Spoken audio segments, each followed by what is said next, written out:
right, you ready, Stephanie? Okay. All right. Well, good evening, everyone.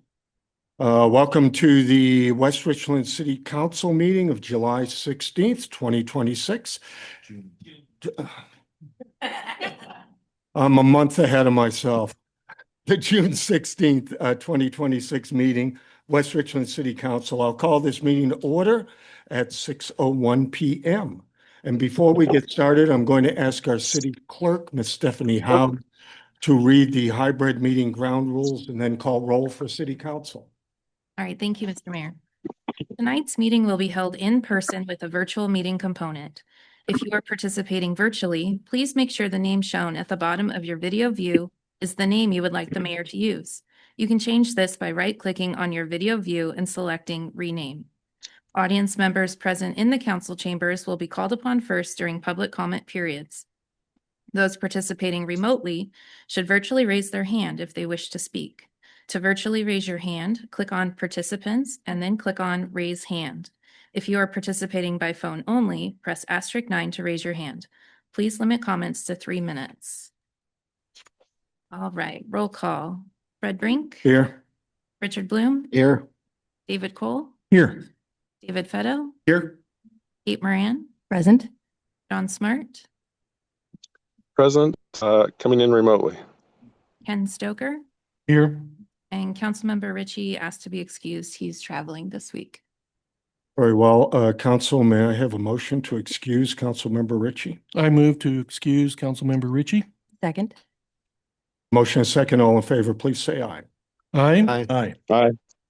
Motion carries. We'll now have the Pledge of Allegiance, and I would invite Mayor Pro Tem Bloom to lead us, please.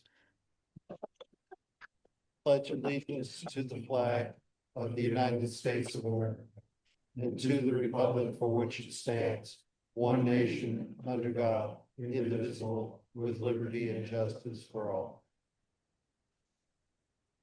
I couldn't stand up. Thank you, Mayor Pro Tem Bloom. Council, you have the agenda for tonight's meeting before you. Are there any changes to the agenda? Hearing none, may I have a motion to approve the agenda as presented? I move to approve the agenda as presented. Second. Have a motion and a second to approve the agenda. All in favor, please say aye. Aye. Any opposed, say no. Aye. Motion carries. All right.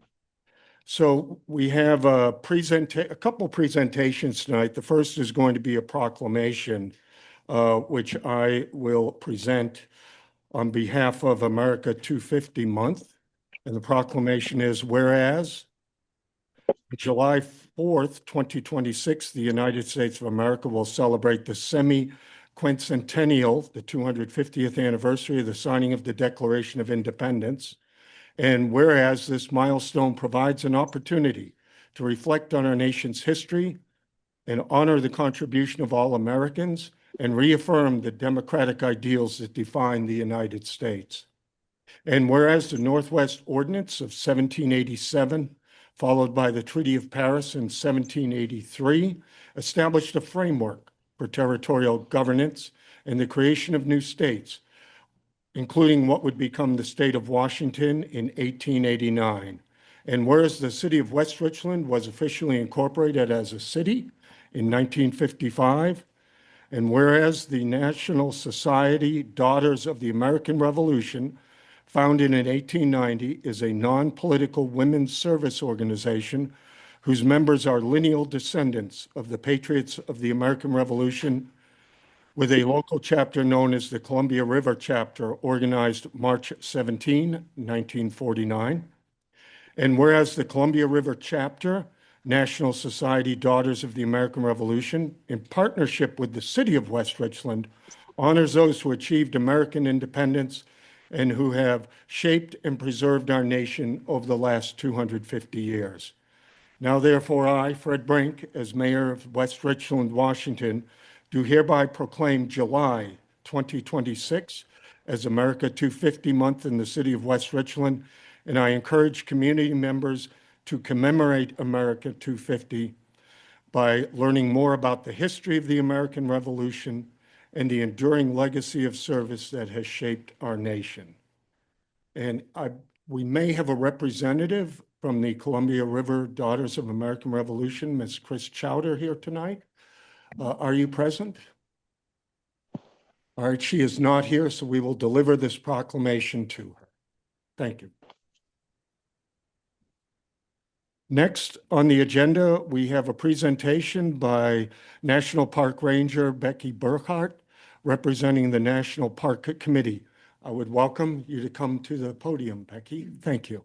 Thank you, Mayor Brink, and thank you everyone for the opportunity to be here tonight to share a little bit about Manhattan Project National Historical Park and the Tri-Cities National Park Committee. Next slide, please. So the park was established in 2015 to share the sites, stories, and legacies of the Manhattan Project. Associated with the Manhattan Project, which was the United States government effort to develop and deploy the world's first atomic bombs. And the park also provides access to the historic sites associated with the Manhattan Project. The park is co-managed with the Department of Energy between the National Park Service and the Department of Energy. And the park also has operations in Oak Ridge, Tennessee and Los Alamos, New Mexico, as well as here at Hanford, Washington. So our tagline, we like to say, one park, three sites, countless stories. Next slide, please. And the establishment of the park didn't happen in isolation. It took many years for the park to be established. And a big community driver here was started with the B Reactor Museum Association back in the 1990s to preserve the B reactor. Following that, there was a community effort that came together under the Tri-Cities National Park Committee once the park was established to help the park succeed and really exemplify the fact that this park is a community-based park and it succeeds in collaboration with community partners. Next slide, please. So on the Tri-Cities National Park Committee, we have Chairman Mayor Brink, so thank you. And we also have representation from Kennewick, Pasco, and Richland as well. The four city mayors are on the committee, as well as Benton and Franklin counties, the Port of Benton, the B Reactor Museum Association, TriDec, Visit Tri-Cities, WSU's Hanford History Project, Hanford Reach Communities, the Reach Museum, and the Richland Public Library all sit on this committee, with representatives, myself from National Park Service and a representative from DOE. So it is a real cross collaboration across our four cities to help the park succeed. Next slide. Some of the accomplishments of the committee over the years has been having the Tri-Cities and including, so all four cities plus the two counties represented as Washington's World War II Heritage City. So this is a program run by the National Park Service, and it recognizes one city in each state for its World War II heritage.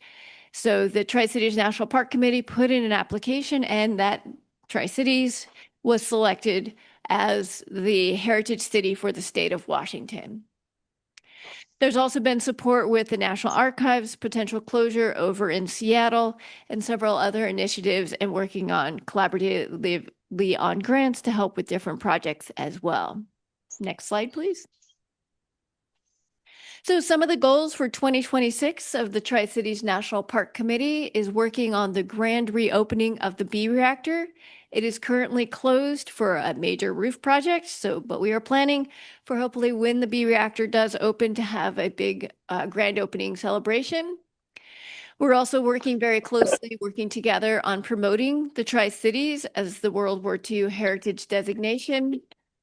Potentially we're looking together and across all the STEM assets in the Tri-Cities and coming up with the Rivers and Trails Conservation Association, which is a National Park Service program, figuring out a way that we can pull these resources and assets together to elevate the STEM resources of the Tri-Cities. And then potentially a boundary expansion with the park resources out on the Hanford site. Next slide, please. So where is Manhattan Project National Historical Park? This is a very non-traditional park, as I've alluded to. So it's not like Mount Rainier where you drive through the entrance station, everything behind the fence is managed and owned by the National Park Service. So the park, the Manhattan Project historic assets here in the Tri-Cities are the B reactor. Also, the Hanford High School, there was 3 communities displaced with the arrival of the Manhattan Project. It was Hanford, White Bluffs, and Richland. So a few of these buildings are from those displaced communities. Hanford High School, the Allard Pump House, the White Bluffs Bank, and Bruggerman's Warehouse are the historic assets in Manhattan Project National Historical Park. All of those assets are on the Hanford Nuclear Reservation, and so it's restricted access. The DOE manages the tour programs out to the B reactor and the pre-Manhattan project sites under their mandate of providing access to these resources. But that's also limited because those programs, they are great programs, but they're on a 6-month schedule, spring, summer, and fall. Next slide, please. So when we think about the Manhattan Project, it is more than the assets out on the Hanford Reservation. They're pretty spectacular. The B reactor is the world's first full-scale nuclear production reactor. So that is a major resource we have in the Tri-Cities. It is a national historic landmark. But a lot of the social history happened right here in our communities. This is where the Manhattan Project workers built a community. They came here from all points around the country. Many of them were young, and they established the community and families and the vibrant. And so a lot of that social history is hidden in plain sight in our communities. So the National Park Service really focuses on elevating the community resources that are available to everybody coming here and can learn more about the Manhattan Project history and what it was like to work on the Manhattan Project, a top secret project where you couldn't tell your neighbor what you worked on. So the way we use some of these resources, we have ranger programs in town. We have this past weekend, we had Ride with the Ranger in partnership with Bike Tri-Cities and the Reach Museum, using the Sacagawea Heritage Trail and meandering through the city of Richland, highlighting the Gold Coast District and the Alphabet Homes. So that's just one example of how we use community resources to share this history. Next slide, please. And this partnership is expanding. So we work really closely with partners like Bike Tri-Cities, the Reach Museum, the City of Richland Parks and Recreation to offer these programs, because we're a really small park and we can't do this in isolation. And the Tri-Cities is also home to several other federally recognized entities. The Manhattan Project, the Ice Age Floods National Geologic Trail. So if you've gone up on a hike up Candy or Badger Mountain, you've seen some of the erratics and other Ice Age flood features right here in our backyard. So that National Geologic Trail runs through the Tri-Cities. We also have the Lewis and Clark National Historic Trail that runs through the Tri-Cities as well. And the Hanford Reach National Monument, which is just outside towards the Hanford Nuclear Reservation. So these four entities recognized at the federal level that really share the important history that is the epicenter here in the Tri-Cities. And so working together, we're able to elevate this history, and we work in collaboration, those four entities, along with the Reach Museum, which is the area's heritage hub. So somebody can go to the Reach, they can learn about the Manhattan Project, Ice Age Floods, Lewis and Clark, and then where their interest takes them. Maybe they want to go on a B reactor tour, or they want to go hike up Badger Mountain. So it's a really great way to elevate these resources. And so in last year in 2025, we signed a memorandum of intent, the four federal entities, along with the Reach Museum, to more specifically partner and find ways that we could elevate our resources or leverage our resources, whether it's through grant opportunities to offer new programming or ways to help kind of market more of that cohesive experience, not just looking at history fragmented, like here's the Manhattan Project, here's Lewis and Clark. All of this history is woven together to share the broader tapestry of our history and cultural resources here in the Tri-Cities. Next slide, please. So that is a very high-level overview of the Manhattan Project, as well as several other federal resources we have in the Tri-Cities. So happy to answer any questions about the park. All right. Well, thank you, Ms. Burkhart, for that presentation. Council, do you have questions that you'd like to pose? Go ahead, Richard. Hi. I, in addition to being on city council, I'm also on the Hanford Advisory Board. And as chairman of the land use, and it's the LIDS committee, don't worry about what, I've been chartered to by the Department of Energy to try and give you advice on how to advertise your park and your activities are better. And right now, it appears you've branched out to other areas since B Reactor is off the books. Do you expect to go, when B Reactor reopens, to suspend the other programs that you have? No, that's a great question. So as I mentioned, the park is co-managed with the Department of Energy. So the Department of Energy oversees and manages the tour programs because that is their responsibility to provide access. And so the tour program helps them provide access to the historic resources. So when the B Reactor does reopen, the DOE will resume those programmings. So for 9 years, I have been focused on the community programming, and that will continue. We'll continue working with our community partners, coming up with new programs. And that's why we're really excited about the more formal partnership we have with the 4 federal entities in the Reach Museum, because coming together does help us be able to market and elevate these resources and provide a variety of programming. I know at Oak Ridge, Oak Ridge and Los Alamos have, their other part of the Manhattan Project Park. Has been thought of enhancing that experience within the Tri-City aspect of seeing virtual reality, or I know what they have in displays is relatively limited in Los Alamos. I'm not quite sure what they have at Oak Ridge. Well, we do. We have a virtual tour of the T plant and the B reactor that we developed a few years ago with Hanford History Project and the B Reactor Museum Association, just as a kind of a backfill during this period that the B reactor is closed. So those resources are available on our website. We also have the National Park Service app. We have a presence on the app with walking tours and driving tours. So ways to help navigate the community resources I had touched on. So we do have the app. We have resources on our website.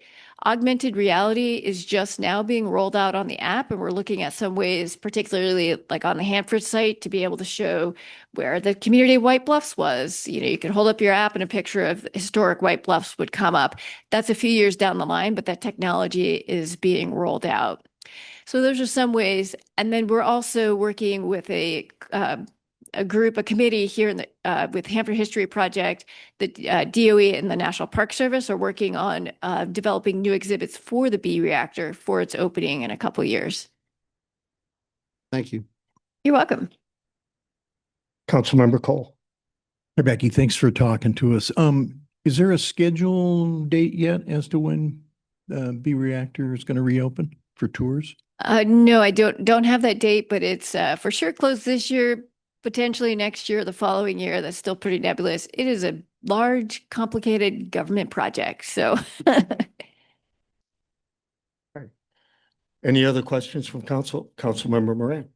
Thank you very much. First off, I want to say, as another fellow federal employee, thank you so much for bearing through the last couple of years. It's been very difficult, I'm sure. But I'm wondering, for the local projects for the National Park Services, is there any connection with the local tribes that we've got, especially for like Lewis and Clark Trail, or any interaction so that we can look at cultural education as it comes to the local tribes? I know that they would probably be very interested in helping people learn more about the cultures of the tribes that are still living and here locally. absolutely. So we work very closely. Manhattan Project National Historical Park works very closely with the 4 Hanford tribes. So that's Confederated Tribes of the Umatilla Indian Reservation, Yakima Nation, Wanapum, and Nez Perce Tribe. And we recently just got some essays posted on our website that the tribes help write. So that was really good. And we do meet with them on a quarterly basis, and we're working on a variety of interpretive and education projects together. So yes, we absolutely are working collaboratively with our tribal partners. Excellent. Love to hear it. Thank you. Yeah, you're welcome. Any other questions, Council? All right, well, Ms. Burghardt, thank you very much for the presentation. I also want to thank our representatives from Visit Tri-Cities that are here, as well as the Reach Museum. Pleasure to have you. If you want to stick around, you're welcome, but thank you all for coming tonight, being part of this. So council, we'll move on to the consent agenda. Tonight's consent agenda consists of payment of the bills, approving minutes of the regular meeting of June 2, 2026, Ordinance 12-26 relating to frontage improvements required, amending section 12.04.030C7 and amending section 12.04.030C9 to the West Richland Municipal Code. We have resolution 2726 adopting the 2027-2032 Transportation Improvement Program. We have resolution 2826 authorizing the mayor to execute an access easement agreement with Benton Rural Electric Association.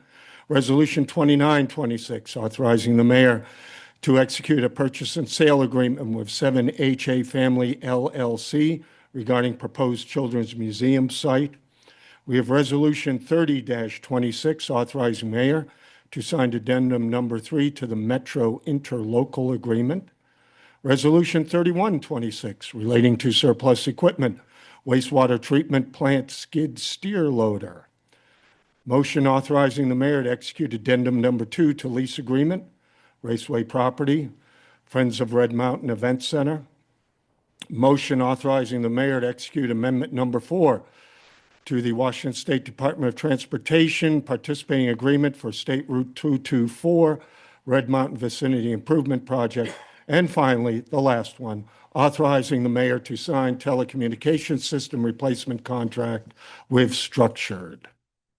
At this time, I will open the meeting to public comment on items on this consent agenda. Is there anyone present who would like to comment on the consent agenda? And please remember, it is just on the items that I have just recited. If you do wish to comment, please come to the podium. Kindly restrict your comments to 3 minutes. State your name and address for the record. Seeing no one, I'll turn to those attending our meeting virtually. Is there anyone attending virtually that would like to comment on the consent agenda? If so, please raise your virtual hand. The city clerk will unmute you. You may state your name and address for the record and provide your comments. You may also press *9 if you wish to communicate via telephone. I do not see anyone. Stephanie, do you? I do not. All right, seeing no one, we'll move on to the next item, which is a motion to approve the consent agenda as presented. I move to approve the consent agenda as outlined. Second. I have a motion and a second to approve the consent agenda. All in favor, please say aye. Aye. Any opposed, Aye. say no. Motion carries. All right, we now have the first opportunity for public comment for items not on the agenda. I remind everyone, of course, that fireworks will be discussed later on tonight. So if your comments pertain to that topic, I ask that you kindly wait until that time. If you wish to come and provide public comments for items not on the agenda, please go to the podium. Kindly state your name and address for the record, and kindly limit your comments to 3 minutes. Seeing no one, I'll turn to those. Oh, you wish to? Please, sir.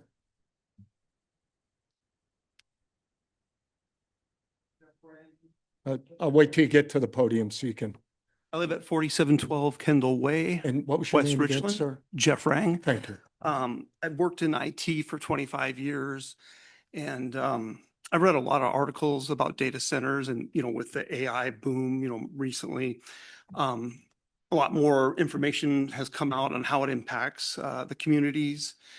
And, if you do any Googling search or whatever, you'll be able to see there are a lot of serious concerns out there. And so I just want to make it known that, like things for the environmental impact, I wouldn't be thrilled if I'm going to start hearing noise, for hours on end. That's pretty disruptive. All these sort of things, if you guys are seriously considering that, like as far as, having some sort of impact for jobs, once the, data center goes live, the job growth will be minimal or not much, just because it doesn't take much, for staff wise to run a data center. Probably, I don't know, 25 people, maybe 50 tops. I just, increased electricity costs, just various things that I can't remember them all now. But we'll gladly send articles, but I'm sure you guys are probably pretty aware already. But I just think overall it's going to have a negative impact than a positive one for the community. Thank you. Thank you.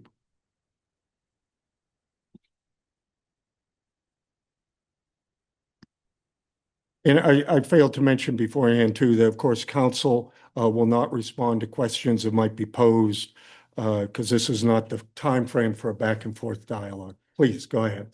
Hi, I'm Anna. I live on Bing Street in West Richland. And I just wanted to bring up my concerns with data centers. And a huge issue I have is that we don't fully know what the negative effects will be. There's such a grab bag of negative impacts, and we will be opening up our town for that possibility if we don't try to put a stop to that. The Columbia River Keepers address the myths relating to data centers. One myth is that data centers are getting more efficient, therefore we don't need to worry about the harms. However, efficiency does not equal accountability. A facility can be more efficient than an older model and still create unacceptable local impacts. Another myth is that there's plenty of water. However, an abundance does not equal capacity. Water systems have limits, sewer systems have limits, aquifers, wetlands, rivers, and ratepayers have limits. Another myth is the closed loop system is the answer. It can reduce water use, but does not mean zero water impact. A company can say we use a closed loop cooling system and still use evaporative cooling towers that can consume a substantial amount of water. What it usually means is that water or coolant circulates in some part of the system rather than being used once and discharged. That does not automatically mean that the facility is water neutral or low impact or even safe for the watershed. The University of Georgia put out a field report saying data center cooling systems often use chemical additives to prevent corrosion, scaling, and the growth of algae and bacteria. Common additives may include anti-corrosion scaling chemicals, biocides, chlorine compounds, glycols, and so forth. Additionally, some non-water liquid coolants may contain refrigerants and forever chemicals requiring special forms of treatment. Fluorinated gases, known as F-gases, a type of forever chemical may also be used for air cooling and have negative health impacts and are difficult to remove. If leaks, spills, or improper wastewater disposal occur, contaminants may enter soil and groundwater systems. And I think it's important to remember that we're not an island here. We have, if we have a data center here, there's several other planned around here, and they would all be drawing from our resources, and we need to think of all the areas here. Thank you. Thank you. Is there anyone else present here in council that would like to make a comment? Hi, council. My name is Zachariah Kellogg. I live at 9734 Cardinal Peak Street in West Richland. One thing to keep in mind, and I don't know if a lot of people know about this, about the data centers, is that the federal government, through legislation in Congress and Senate, tried to put a 10-year ban on all accountability for data centers. They tried to put a 10-year punitive ban on any lawsuits against them for damages, for environmental impacts, to essentially strip your ability to sue these companies for damages that exist based on their data centers. If you haven't looked into this, please do. It was part of the big beautiful bill. It was taken out. It was stricken by Representative Rokon and Thomas Massey and Major Taylor Greene. This is one of the biggest concerns that I have about data centers is federal legislation making them invincible due to national security. Even though we have triple the amount of data centers as China and Russia and any other of our oppositions, I feel our national security is already protected through this. So that's my 2 cents. Thank you. Thank you. Is there anyone else who wish to come up? Mr. Mays. Hello again, I'm Harry Mays. I just want to say I agree with everybody. Don't want no data centers around here. I have nothing else to add except I do not want any data centers around here. Thank you. Thank you. Please. My name is Lori Morrison. I live at 364 Northview Loop, and I agree that we don't need data centers here.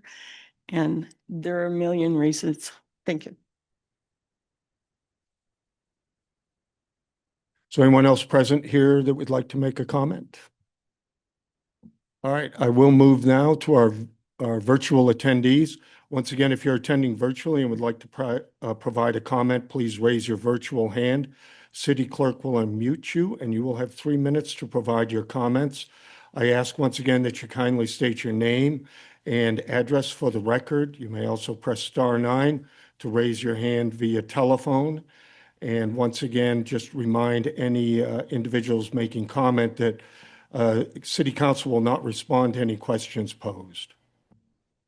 And I see one individual with their hand raised. It looks like the name is pronounced Cooey. If you would go ahead once the city clerk unmutes you. You're unmuted. Hello, Yep. my name is Coe Sipes, and I live at 5901 Blackwood Street.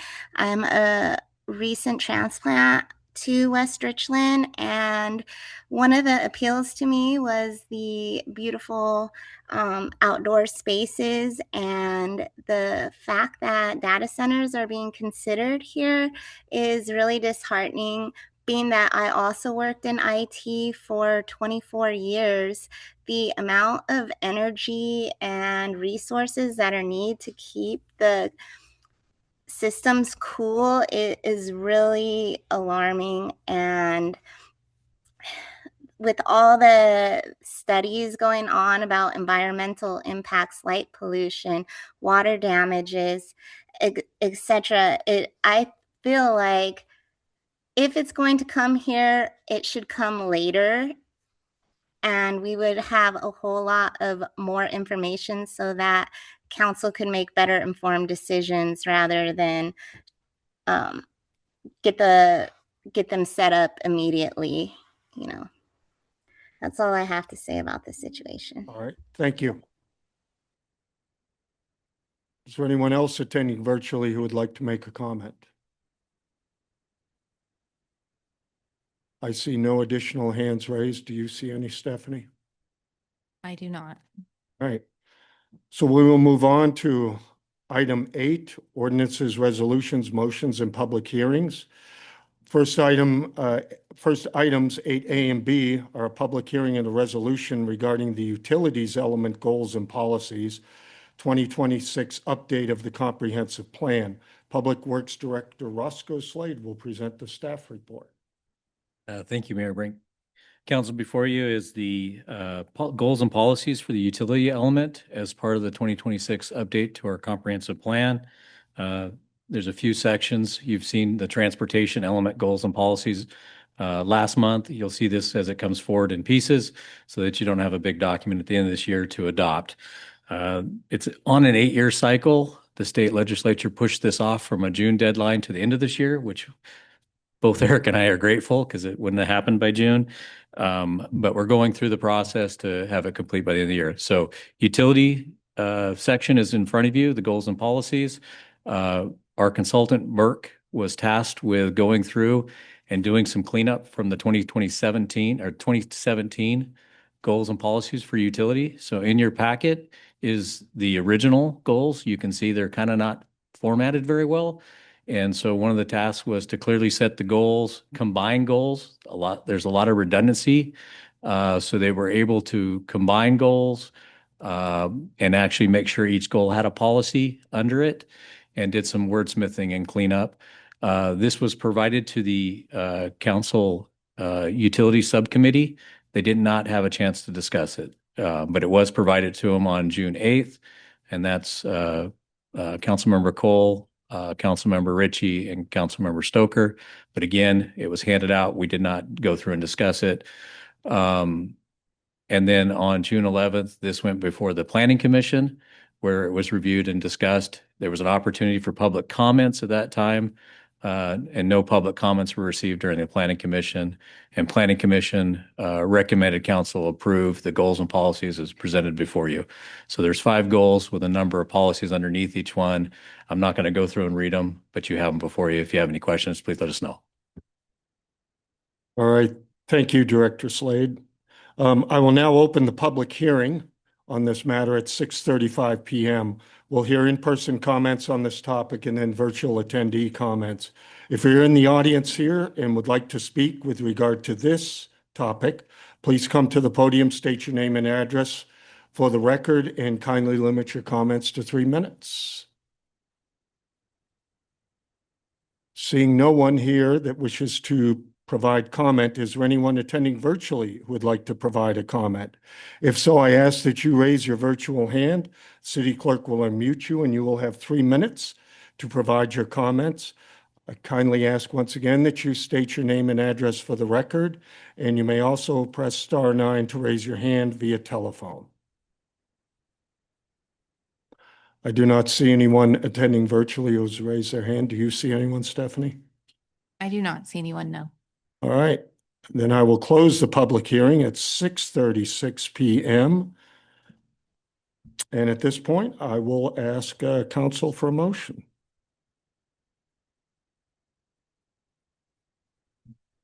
I move to pass Resolution 32-26, adopting utilities element goals and policies for the 2026 update of comprehensive plan. Second. I have a motion and a second. Council, any comments or questions that have not been previously answered in either the staff report or discussions with Utility Committee? Mayor Pro Tem Bloom.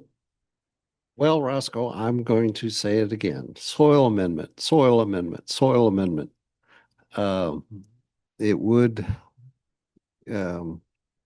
reducing water use for irrigation if we required amending soils where we have grass planted would I know from personal experience, significantly reduce water use. I'll try it again. Soil amendment. We should have a program where we require soil amendment for new construction where you're putting in grass because it would reduce water usage. So.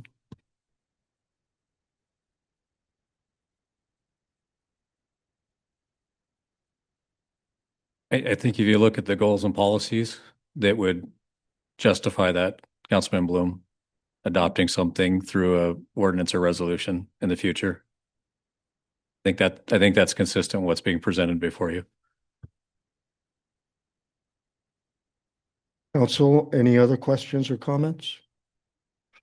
All right, seeing none, we have a motion before us to pass Resolution 3226, adopting utilities elements, goals, and policies for the 2026 update of the comprehensive plan. All in favor, please say aye. Aye. Any opposed? Aye. No. All right, motion carries. Thank you, Council. Next item C and D are public hearing and an ordinance relating to the text amendment to the code regarding mini storage units. Community and Economic Development Director. Excuse me. Colin will present our staff report.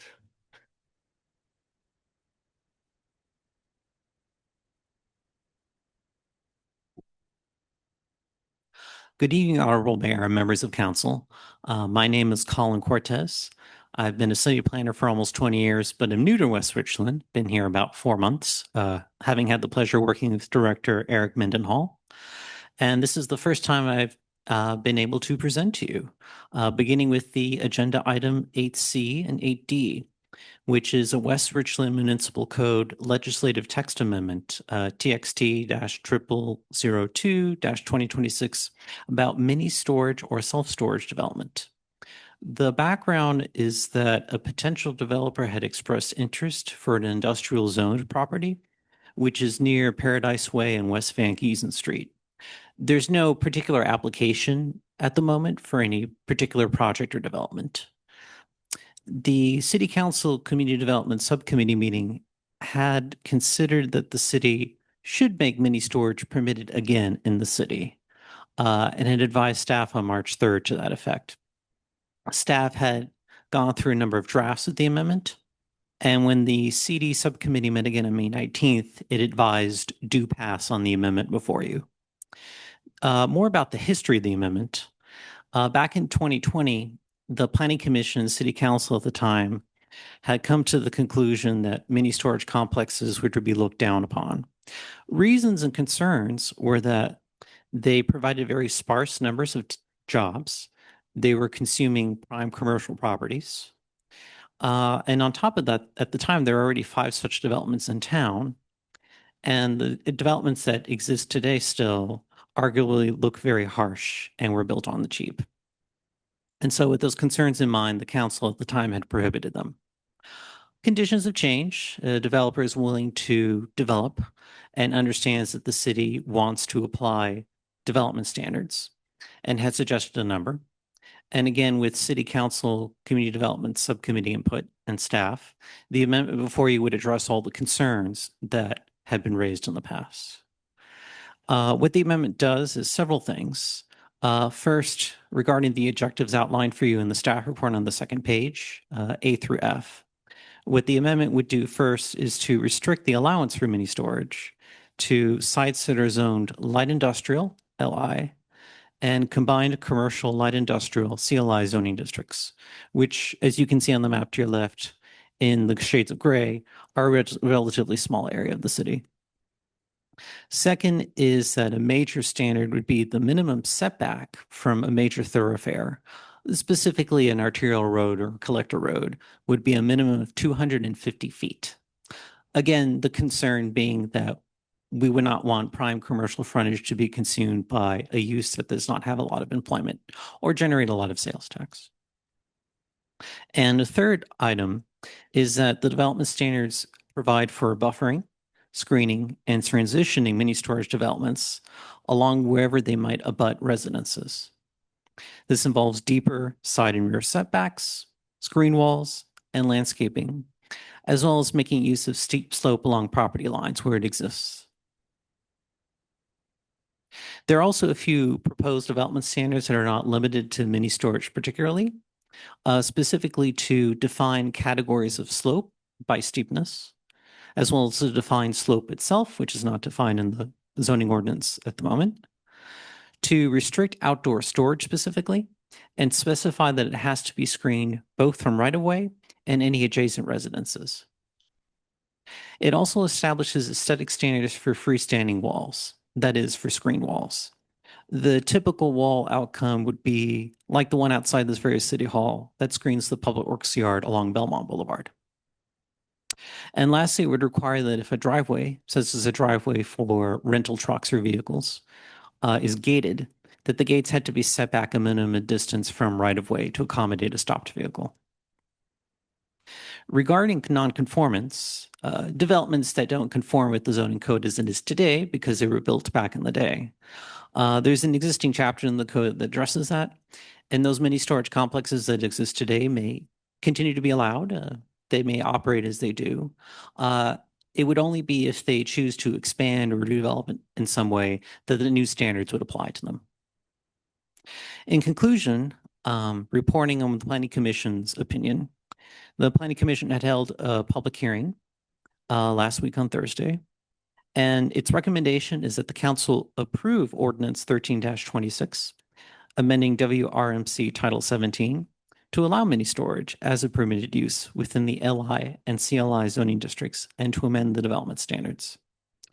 And with that, I welcome any questions the councilors might have.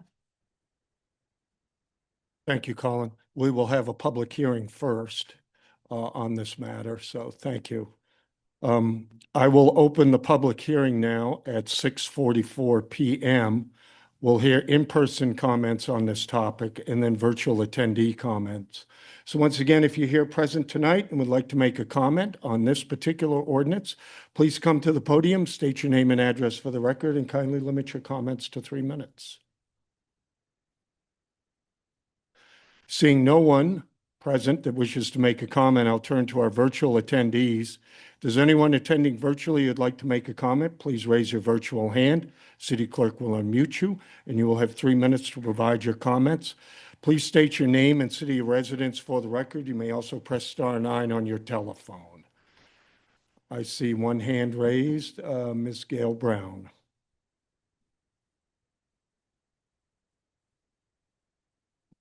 I just had a question as far as how you're setting these new ones up.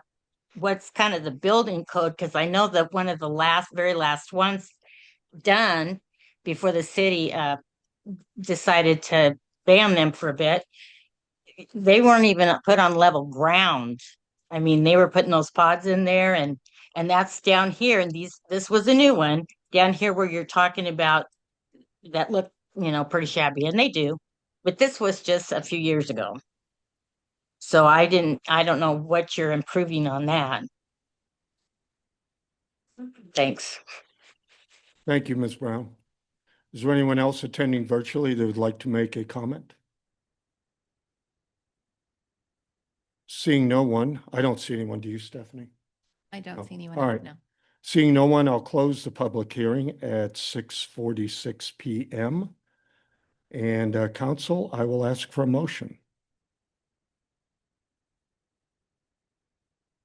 I move to approve ordinance 1326, amending the West Richland Municipal Code, Title 17, to allow mini storage as permitted use within light industrial and combined commercial light industrial zoning districts and amend development standards.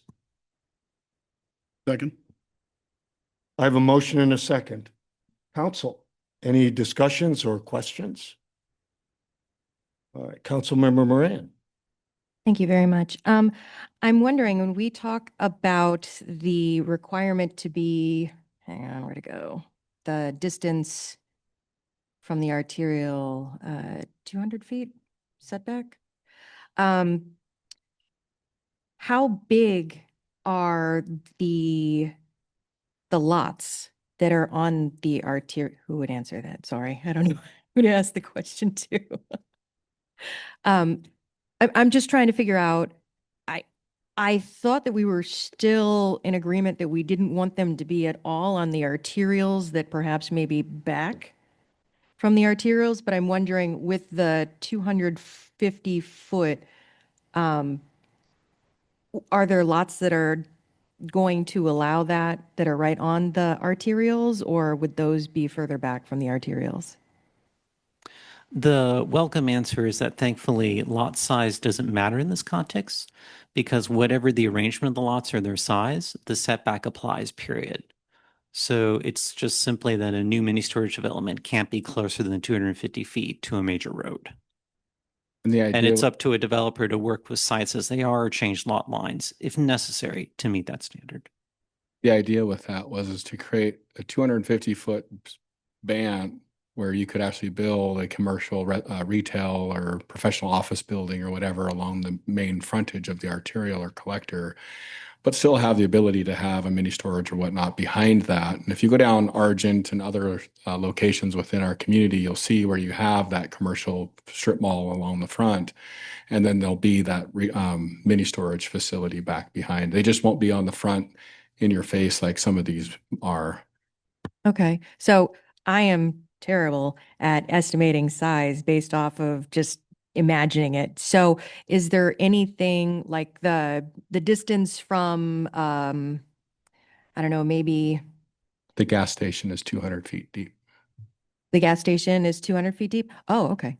All right. Fair enough. Thank you. Councilmember Stoker. Yes, so first of all, I want it to be known that I want mini storage facilities back in our community. I testified against this in my 2-year hiatus off the council in between terms.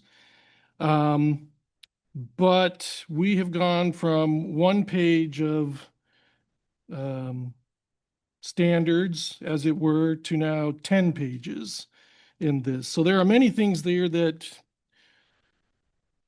many of you are going to be aware of that I'm going to be against. In what is this? F2 with roofs. I don't understand why we have to dictate color tones. I'm not necessarily a fan of mandating the masonry walls. I think in section H1, where I'm not saying I'm in favor of portable containers. That's not the case. I'm just thinking 3 days is an awful short time to allow somebody to pull one in there, get it discharged, unloaded, pulled back out. I mean, that's fast. I have issues under section D2B about the pavement areas. I have problems with pretty much all of G, or no, sorry, that's C, general standards. So as much as I want this, I'm going to be voting against this because of all these issues I have with design standards and mandates on this type of business. One of these businesses, the one on the corner of Van Giesen and Gross Cup, they purchased the property adjacent to them that used to have a residential house on it. That house has been torn down. All the trees were ripped out. It's been leveled and cleaned up. And then this ban went into effect probably before they ever got an opportunity to expand it. And now it's probably just gonna sit there empty for the duration because I don't see them expanding to comply with these standards. So I'm gonna be against this. Thank you. Councilman or Mayor Pro Tem Bloom. Well, my first comment is relative to the wording of the 250-foot setback. That sort of implies they own the property is from the arterial. Is that correct? I mean, Given the fact that if you look at the colors on the map and the property owners that exist underlying, I would say 80% of that is owned by two separate individuals or individual companies, both of which have reviewed these design or all the standards and are okay with what we're proposing. So both Frank Teagues LLC, who owns most of the light industrial land, and then 7HA has reviewed these, and they own most of that light or the dark gray, the CLI zone. So hope that answers your question. well, no, so you build you're assuming the property owner of a lot that may be 500 feet deep puts a storage unit in the back 250-foot section of it. Being familiar with individuals in the storage unit business, they want to be in the storage unit business, not in necessarily renting out the front 250 feet to some other development. So I'm trying to figure out whether you're requiring it to be the 250-foot setback is of other people's property, of the same person's property. Meaning if I subdivide the lot and own just a lot that was 250 feet behind a buffer, if you wish. I mean, is the intent a buffer or actually a setback? A setback seems to me different than a buffer. What is the difference for you? Well, I mean, you do a setback for a house, it means I'm not building anything in the front of it. Whereas with the original wording, did we use setback when we had the 250-foot discussions way back when? I thought we had it located more than 250 feet or something of that nature. I don't remember, that was a while back, but the idea for it is to create a buffer width to allow for that other commercial types to occur within the 250 feet so that you have retail and you have professional offices up against the arterial or collector. And as I stated, if you look at the properties that have the land that's 250 feet beyond the arterial or collectors, it's mostly limited to only two property owners because of how property is distributed in West Richland. Most of the properties that can be developed are owned by those two individuals.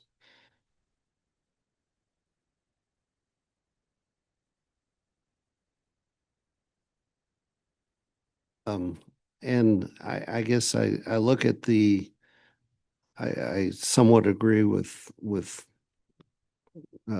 Councilmember Stoker, and I am inherently opposed to us dictating design standards. So within reason. So thank you.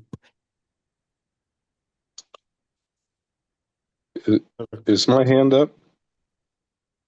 No, your hand's not up, Councilmember Smart. I'll get to you in just one moment, please. Oh, okay, thank you. Councilmember Moran has her card up, or no? You Okay. don't? Okay. So, I just, to make sure that, we're trying to have a full conversation with this, I will actually say that I'm in favor of having these standards. And the reason that we have these standards is because we don't want to have something built in our community that doesn't look good. The whole reason for these standards is because we want to make sure that they meet what we think looks good, because we don't want to, as council, allow something to be built that when somebody's driving by, they can just go, man, that looks like crap.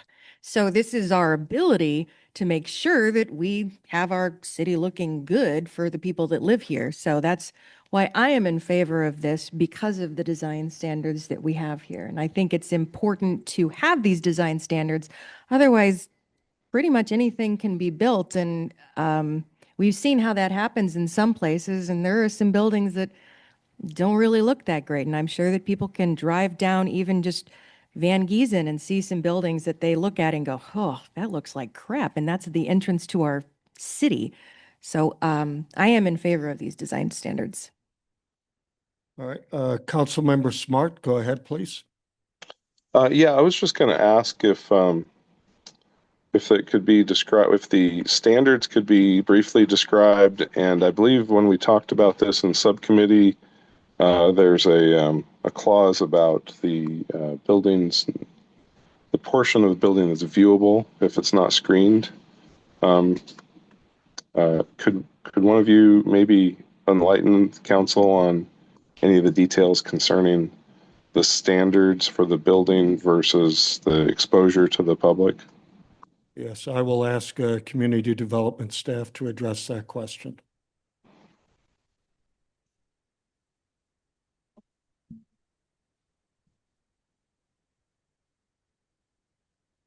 This is Colin again. Give me just a moment because I need to at least scan through the proposed text of the amendment itself to orient my own thoughts.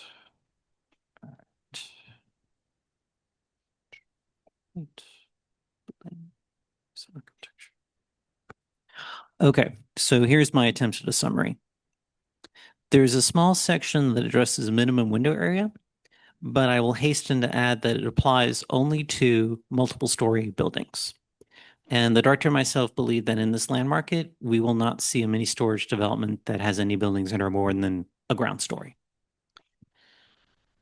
Regarding roofs, there is some minimal reference to having earth tones. The reason that is it mimics what is already in existing design guidelines that are incorporated into chapter 14.10 of the existing ordinance. So there's nothing new in that regard and nothing contradictory.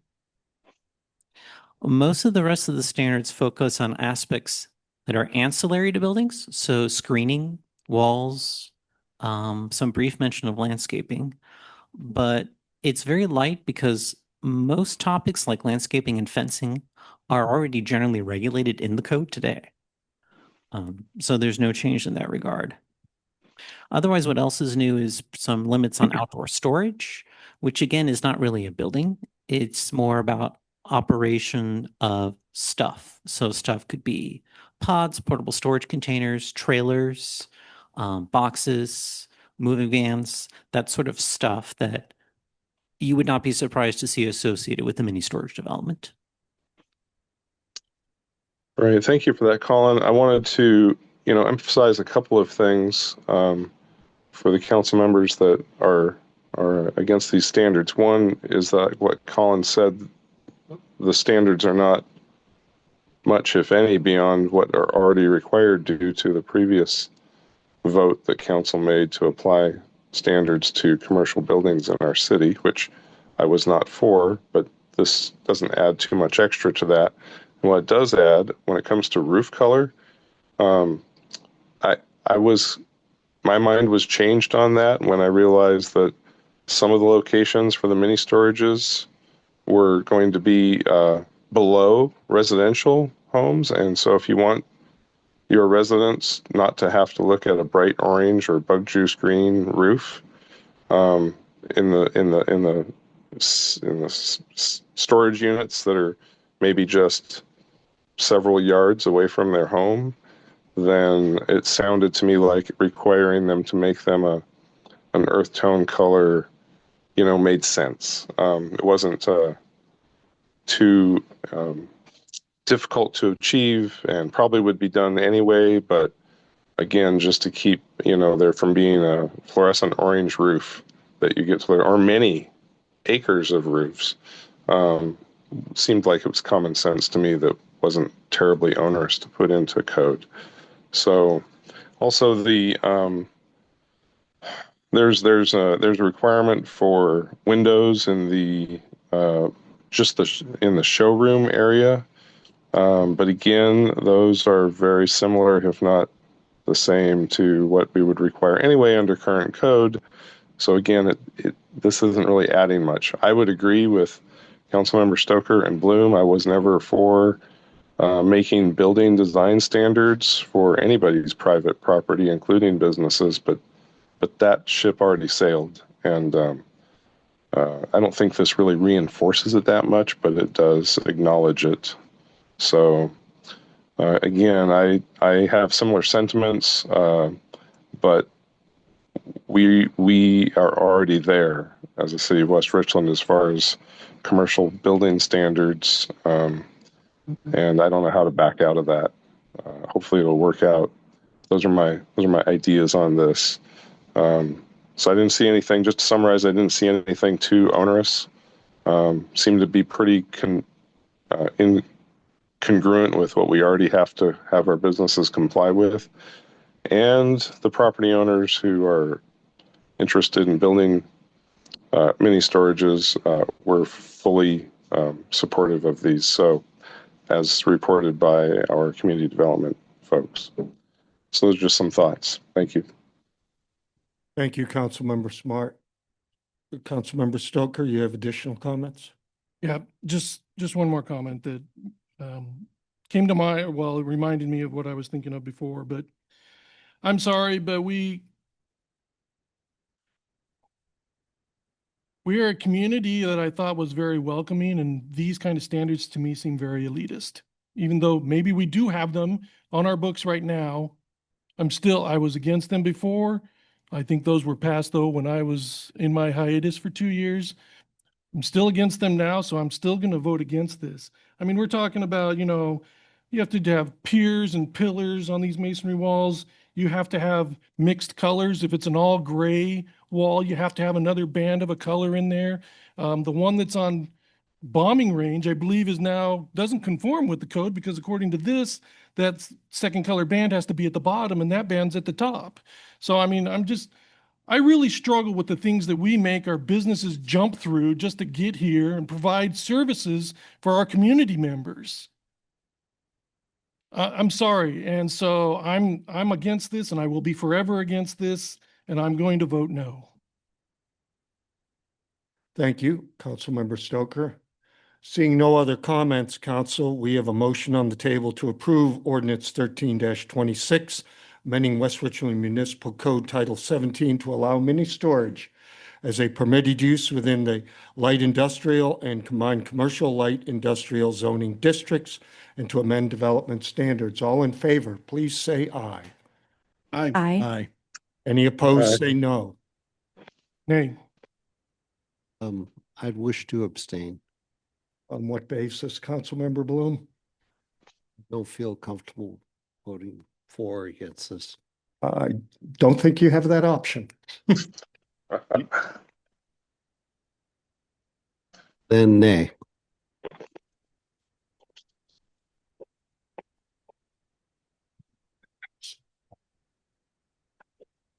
All right, next on the agenda is ordinance 16-26, amending the 2025-2026 biennial budget.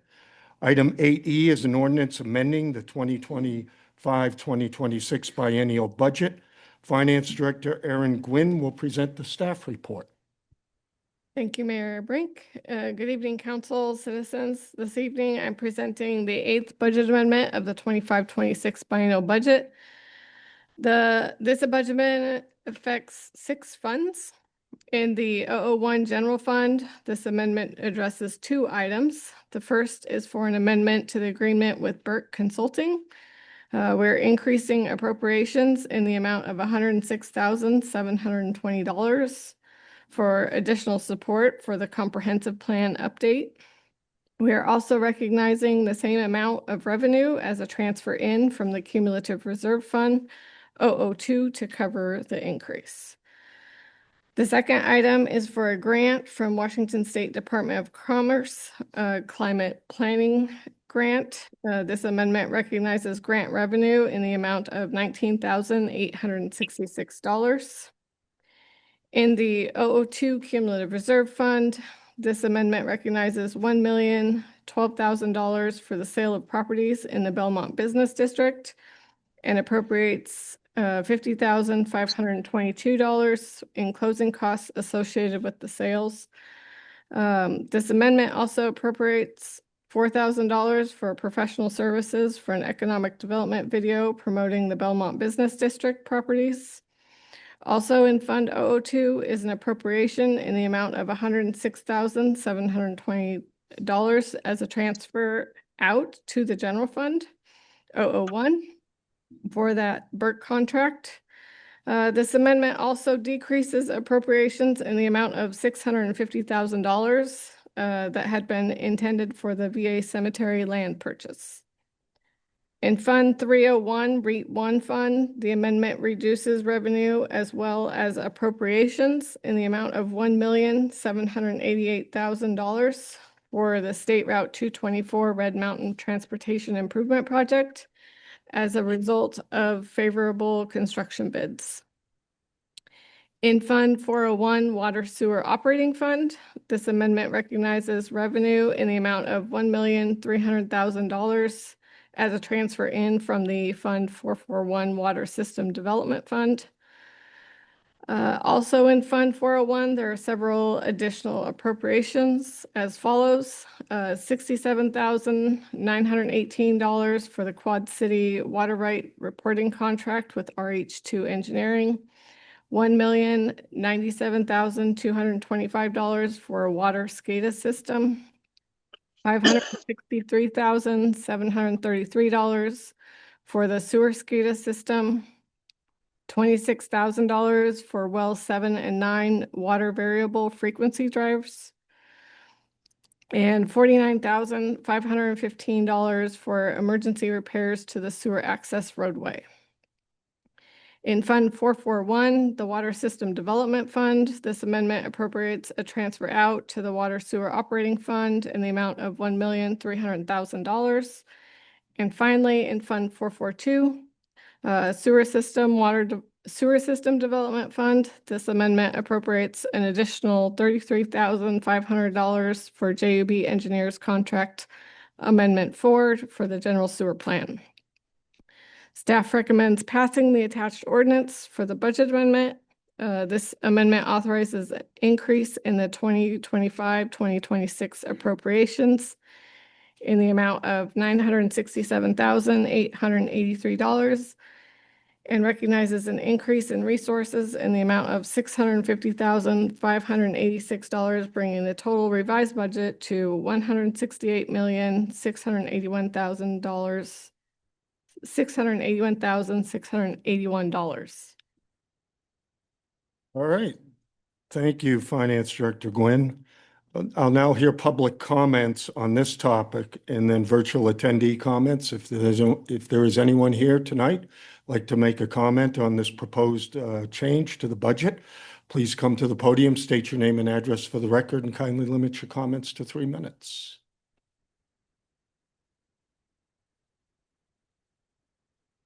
My name is Zachariah Kellogg, 7934 Cardinal Peak Street.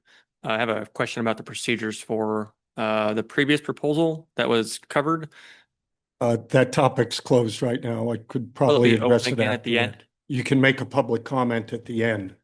But the previous year regard to mini storage units, Yes. that topic's closed right now. Is that motion passed? Yes. Okay, thank you. Is there anyone else present that would like to make a comment with regard to the biennial budget? All right, seeing none, I'll turn to our virtual attendees. Is there anyone attending virtually that would like to make a comment with regard to the amendment of the budget? We'll hear, please raise your virtual hand and we will hear your comments. Please limit them for 3 minutes and kindly lead with your name and address for the record. You may also press *9 if you're attending via telephone. Stephanie, I don't see anyone. Do you? I do not see any hands up, no. All right, then we'll move on to council for a motion. May I have one, please? I move to pass ordinance 14-26, amending the City of West Richland 2025-2026 biennial budget. Second. A motion and a second. Council, any questions that have not been addressed in staff reports? All right. I have a question. Go ahead, Councilmember Smart. Yes, kind of a small amount of money here, but could I hear a description of what the $4,000 video service promoting the Belmont Business District is about? What is this, a drone video, or is this what's the purpose of that? I'll let Eric explain it. Yeah, that was for a drone video so that when we go to conferences and promote the Belmont Business District, that we're able to utilize that, as well as it's not just the Belmont Business District. It was for all of our commercial districts that we have and just promoting the commercial economic opportunities that exist here in West Richland. Can you tell us how many properties are still up for sale in the Belmont Business District? We have three properties that are still up for sale, John, in the Belmont Business District that are owned by the city. Right. And those are worth several $100,000 each. I don't know the exact numbers, but I don't have I'm just them off trying the cuff, but yeah, they're all hundreds of $1,000s a piece. Right. Okay. I'm just trying to add perspective to that expenditure to those who are tuned in. I appreciate that. Thank you. Yep, thank you, Councilmember Smart. Any other questions from council? All right, we have a motion to pass ordinance 14-26, amending the City of West Richland 2025-2026 biennial budget. All in favor, please say aye. Aye. Any Aye. opposed, say no. Motion carries. Yeah, John, you voted yes, correct? Correct. All right, thank you. We're now moving on to ordinance 11-26. This is a second reading relating to the fireworks regulations within the City of West Richland. Chief Fry, would you please provide a brief staff report on the proposed changes? Thank you, Mayor and Council. As discussed at the last City Council meeting, the proposed ordinance would amend portions of Chapter 8.22 of the West Richland Municipal Code to reduce the allowable dates and hours for fireworks sales and discharge, and update retail sales regulations, changing the issuing director from the finance director to the community development director, whose department includes the fire marshal. If adopted, the amendment would become effective in accordance with state law and the timeline established within the ordinance, 1 year from the date of adoption. Staff recommends approval of the ordinance. All right. Thank you, Chief Fry. At this time, I'm going to ask our city clerk, Stephanie Haug, to read aloud the written comments that was received and was requested to be read during the comment period. Stephanie? Oh.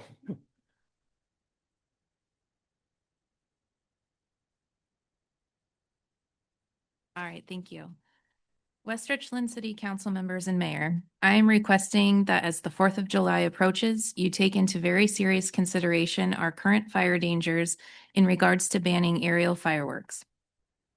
Last 4th of July, my home on Andalusian Street came close to burning down, twice in the same night. 2 weeks before that, our home was threatened by another fire nearby, and we were asked to evacuate our home by West Richland Police. The cities of Pasco and Kennewick have reached out to you asking that you change current fireworks ordinances. I am asking that you use common sense and put the safety of West Richland residents above all else. Several families living between Benton City and Prosser have just lost their homes in a fire. If there is a burn ban in effect coupled with a high, very high, or extreme fire rating and a red flag warning, the mayor of West Richland would be negligent to not call an immediate ban on aerial fireworks. I'm hoping to not have to call 911 this 4th of July because the city of West Richland won't take appropriate and needed action in regards to banning aerial fireworks when fire danger is high. Please step up and put your citizens' safety first. The time is now. The power is in your hands. Anna Spinato, West Richland resident. Are there any other comments you received by email that? I did not receive any other comments that requested to be read into the record. All right, thank you very much, Stephanie. I'll now open the public comment period for item 8F. Once again, we'll take comments from individuals present here first, and then any virtual attendees.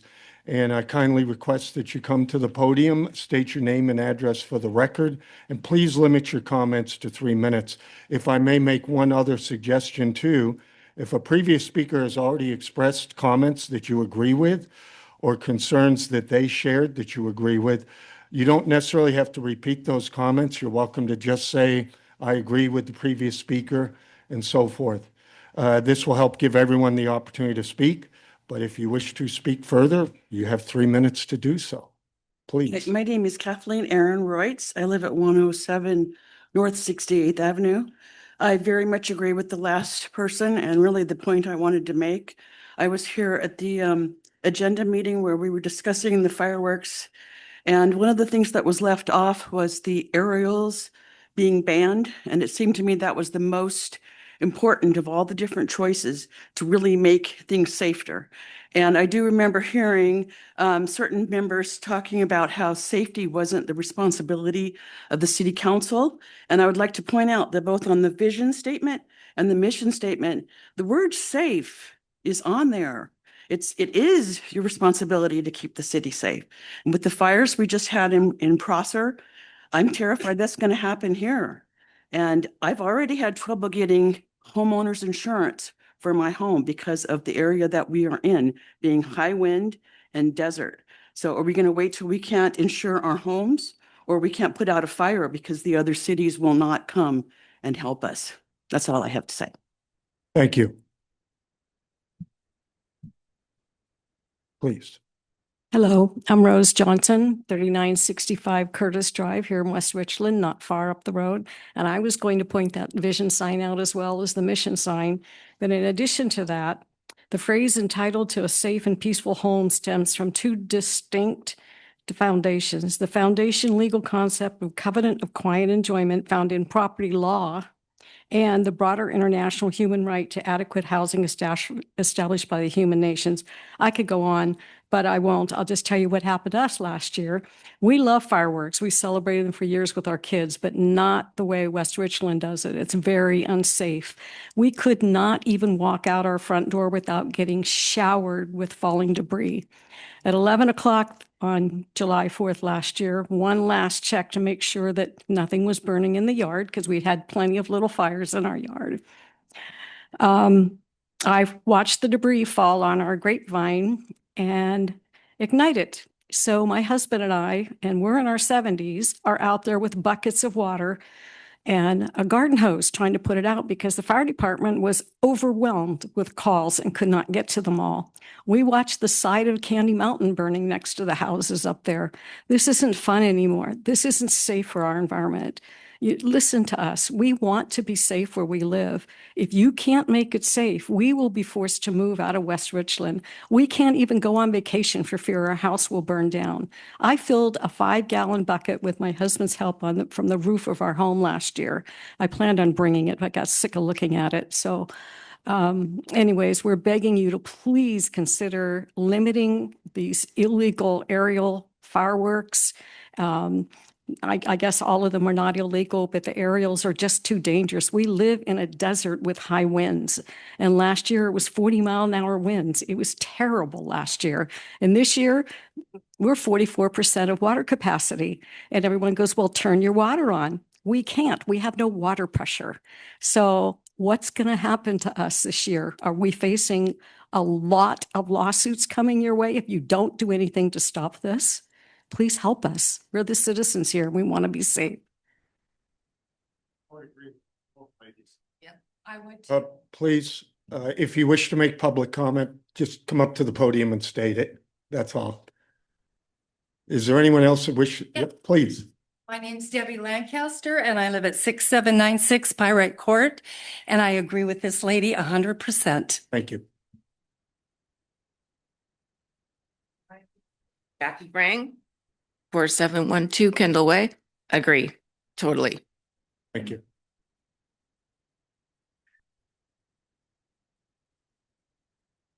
Karen Davis, I live at 37714 East Red Mountain Road.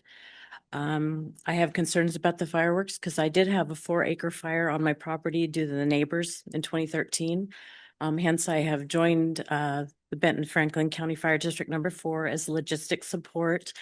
And I can tell you, every 4th of July, there's a time period at night when there is nobody available to go to your call.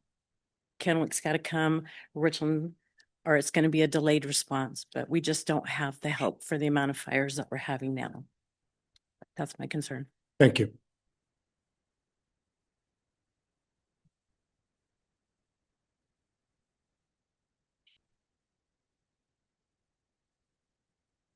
Deborah Humphreys, 4705 Collins Road.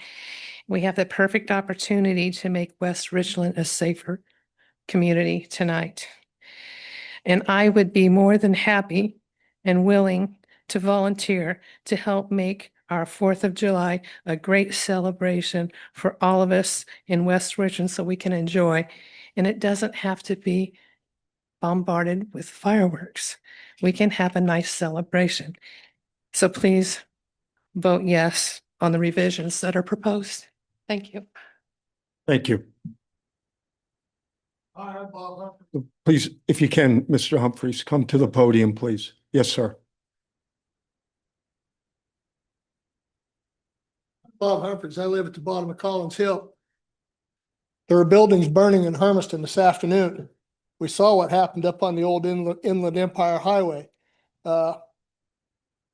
Twin sisters out there is burning. Juniper Forest is burning. You've got airplanes and helicopters going here, there, and everywhere. If you guys can't make a move now, I don't know what it would take to get you to move. Thank you. Thank you.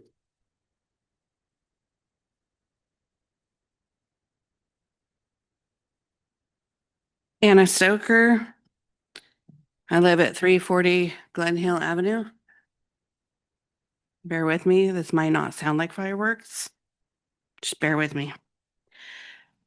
Around 6 or so years ago, this city changed its regulations on chickens within city limits. When this happened, we were unable to keep chickens in our backyard due to the regulations. My husband had built a beautiful log cabin coop for me and our chickens, and the only way that we would be able to use it and continue to have chickens was to move it into our front yard, which was not allowed. So now we have no choice to have chickens. This made me very sad, and I understand regulations are practical when used sparingly, but over regulations feels like tyranny. City Council is yet again trying to overregulate our fireworks, just like it did with my chickens. When I first moved here in May of 1998, little did I know how much the citizens of West Richland love their fireworks and celebrating Independence Day. I have always loved fireworks and learned when I was young to practice safety when using them. I was thrilled to know that I had moved to a wonderful community that absolutely embraced fireworks and freedom of choice. I love fireworks. And my love of fireworks has grown in this community, so that in 2015, I started selling fireworks. I sold fireworks for 9 years and found pleasure in hearing stories and talking with my returning customers each year. I no longer sell fireworks, but I have returned to watching my beloved city celebrate each year. You can easily witness how much our city loves fireworks, so please do not take these freedoms away from us. We all know that once a freedom is taken away, it is almost never given back. Thank you. Thank you.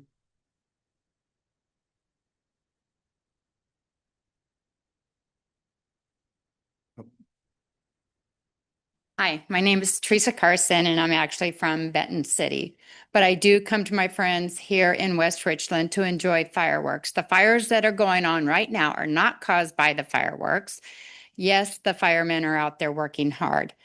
And I agree with the lady right there about not taking our rights away. And if you do, the only one that's going to be doing it is actually the ones that are doing it now illegally. And you're punishing the people that are responsible firework people. So Thank you.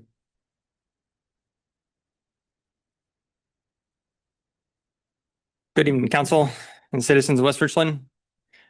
First, I'd like to say we live in a desert with high winds and high fire danger, and it's been that way for decades.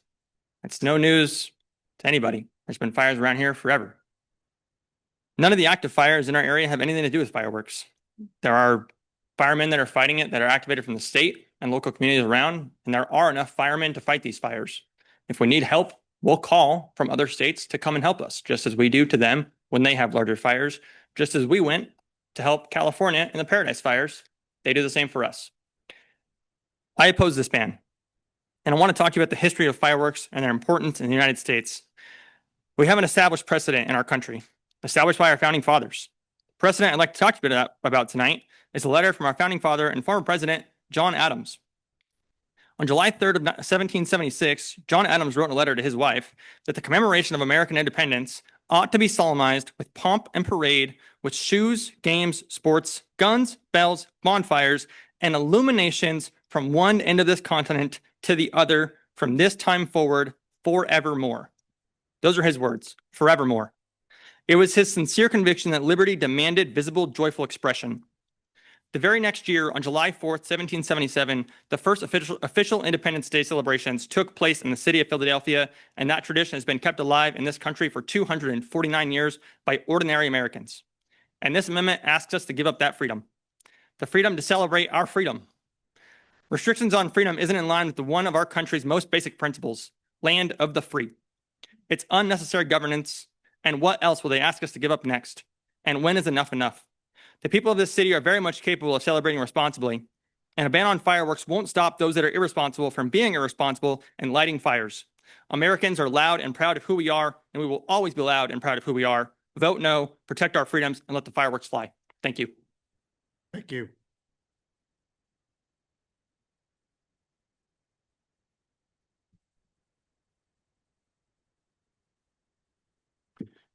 Hello, my name is Eric Johnson. I live on 3136 Curtis Drive, West Richland.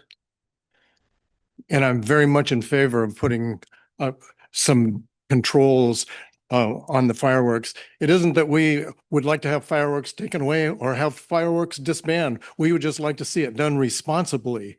We've got 3 fires that just happened in the last week here. We're in the middle of a crisis. In our neighbor cities, I've refused to respond to our fires or to our situations because our circumstances are so much more extreme than theirs. They're not considering them. This is a reasonable alternative. It is possible for us to designate places or a circumstance where we can control and we can observe the fireworks going off without putting our neighbors and neighborhoods in jeopardy. I was there last year when a fire started in our backyard. We just happened to be there and I was able to put it out. Fortunately, there were several other fires and we watched the fire up on Candy Mountain burn several lots. The fire, we called the fire department regarding circumstance in our neighborhood, and they told us that it was impossible for them to even respond because they had more than, it was like 100 call-ins of concerned people. I believe it, once again, I don't think that we need to ban fireworks. I think we need to come up with an alternative for responsible celebration. I don't think we necessarily have to go out there and light them ourselves, but we can observe it. I believe in this celebration of the 4th of July. It's wonderful. We have much to be proud of, but I think we can do it responsibly without infringing on the rights of our neighbors. Thank you. Thank you.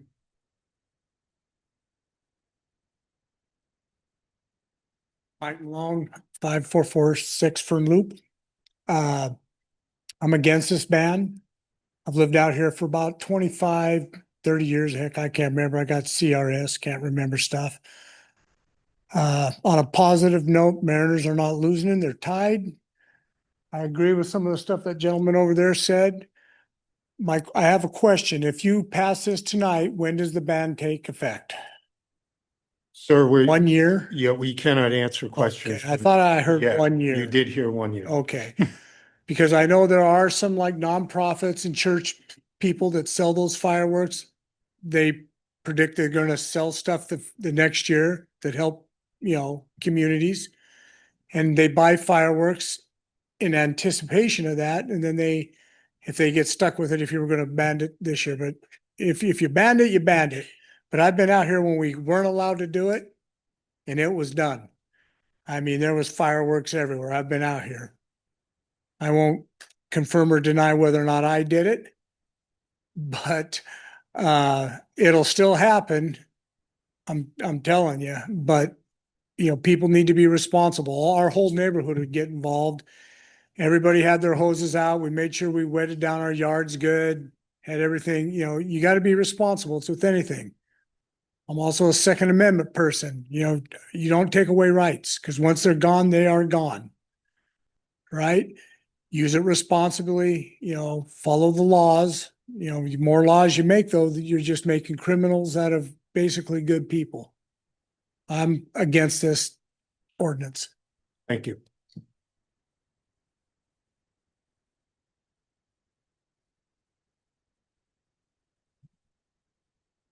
Tammy Maruska, 2360 Meridian Avenue, West Richland. I've been before you 3 times now. This is my 3rd time. I am not in support of maintaining the current fireworks laws. There needs to be changes. I'm going to draw your attention again to these signs. You have safety and health responsibilities in this city. I understand people want to celebrate, but that doesn't mean you have the right or anybody else has the right to put our lives, our health, and our safety at risk. I'm old enough to remember back 26 years ago, my ex-husband was a volunteer firefighter with Benton 1. There was a firefighter by the name of Paul Bjorklund, and he was killed up on Jump Off Joe by fireworks setting off a fire. You're right, it wasn't Benton City. How long do we need to wait for that to happen here? Do we really need to have lawsuits stemming from that because someone is killed or injured? I understand people want to celebrate. People say, well, there's been no houses burned down. There were in Benton City. You're right. They weren't caused by fireworks this year, but this is a red flag year. So let me see a show of hands in the room, just real quick. Who wants to volunteer their home to be the first one to burn down? I'm looking. Hey, you've got your opportunity here, people. I know you think your neighbors are responsible. They are not for the most part. The city council is culpable, and you need to act responsibly in the safety and health concerns for the constituents of West Richland. Also, no one who is not a resident of West Richland or one of the bordering areas like 38th should be commenting on this policy at all. because they do not pay taxes here and they do not pay your stipend on this city council. Thank you. I'm Jessica Bai at 67004 North Riverview Road. I would just like to say I agree with the previous speaker's sentiments. And I'd like to add that I think it's a very privileged take to assume that everyone has good neighbors who are responsible. People generally are out to look out for themselves, which I agree we all have to do, but to assume that everyone lives in a cozy little friendly neighborhood where people aren't drunk, shooting off fireworks, doing whatever they want would be quite privileged, in my opinion. I can remember last year sitting in my front living room watching pieces of fireworks shoot over my house, thinking, oh, I can't go to bed even though I need to get up the next day for work, because I'm not sure what's going to happen to my house. And it's also very privileged to assume that everyone has the ability to take 3 days off of work and can afford to monitor their home, their pets. I've said it before, I'll say it again. I live in a rural neighborhood with agriculture, farm animals. I have pets. I think it's also quite irresponsible to say, oh, just drug your dog and it'll be fine. That's not what I want to do. I don't think that's what a lot of other people want to do. And I think it's kind of selfish to just disregard animals, pets, your neighbors who maybe don't live the same reality as you do. So I would be in favor of this ban. Thank you. Thank you.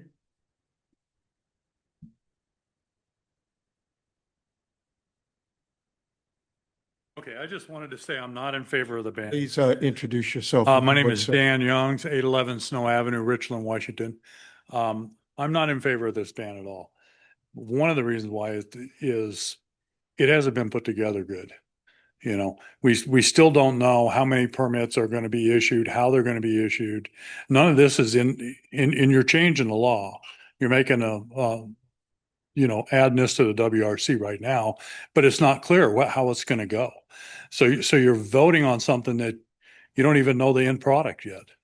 I don't understand how that works at all, but I'm not in favor of it until it actually gets corrected a little bit and we know something. I think, the thing about everybody worried about people shooting them on different days instead of the 4th or the 3rd and 4th, we need to ticket the people that do that. I'll bring the analogy of snow tires. I can buy snow tires year round, but I can only run them certain months, or what? I get fined. And that's what we need to do with the people that aren't firing responsibly. Thank you. Thank you. Is there anyone else present who would like to make comment? Oh, boy. Hi, I'm Harry Mays. I live at 8413 Ballard Loop. In regards to this fireworks situation, I have listened to everyone's concerns, and I think everyone has a valid concern concerning their property and making sure things don't happen to their property. But once again, I would like to say that when you take away one right or you start limiting a right, there's nowhere else to go but stay wherever it's at, right? So the lady here said, hey, would anybody want to volunteer their home in case of a fire? Now, I would like to take it somewhere since she would like to take it there.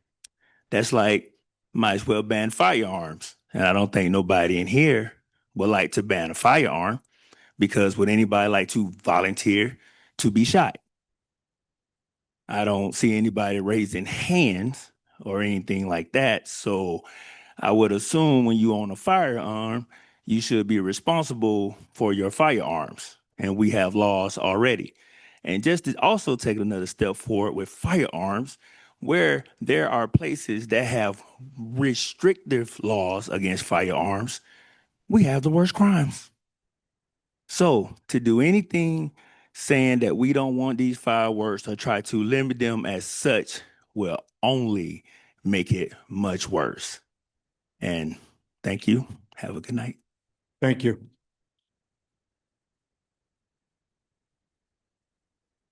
Shannon by 66705 North Canal Drive. I don't agree with the comparison to firearms. I think firearms are for a person's personal self-defense, and I am totally for that. I think fireworks are something that are being inflicted onto people that don't want it, and then they're asked to mow the cheap grass next to their lawn, water their houses down, go to all kinds of trouble when, you know, possibly they're not even into fireworks. So I don't see that comparison as making any sense. I think aerial fireworks are extremely dangerous where we live. I don't think people should be asked to be petrified for their safety or their property's safety for the sake of other people that are just having a really great time. I don't think people are all that responsible.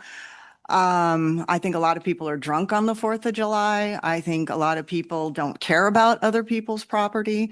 So leaving it in the hands of amateurs to light them off, I don't see as safe or something that's even common sense, you know? So I'm for this ban or reduction in rights, and I don't see this as taking away rights because I'm very much a rights person. But I think this is a right that was afforded many, many years ago that never really should have been afforded. I think, you know, there can be good old-fashioned 4th of Julys that don't include chaos and, you know, unsafe conditions for you to celebrate the 4th of July. I think it's something that got way out of hand, that now it appears you're taking people's rights away, and I just don't see it that way. I think it should have been way limited or never even allowed to begin with. And I don't see why the city of West Richland, when our other cities have recognized it as unsafe, want to continue with this practice. So I am for more restrictions and banning this. Thank you. Thank you.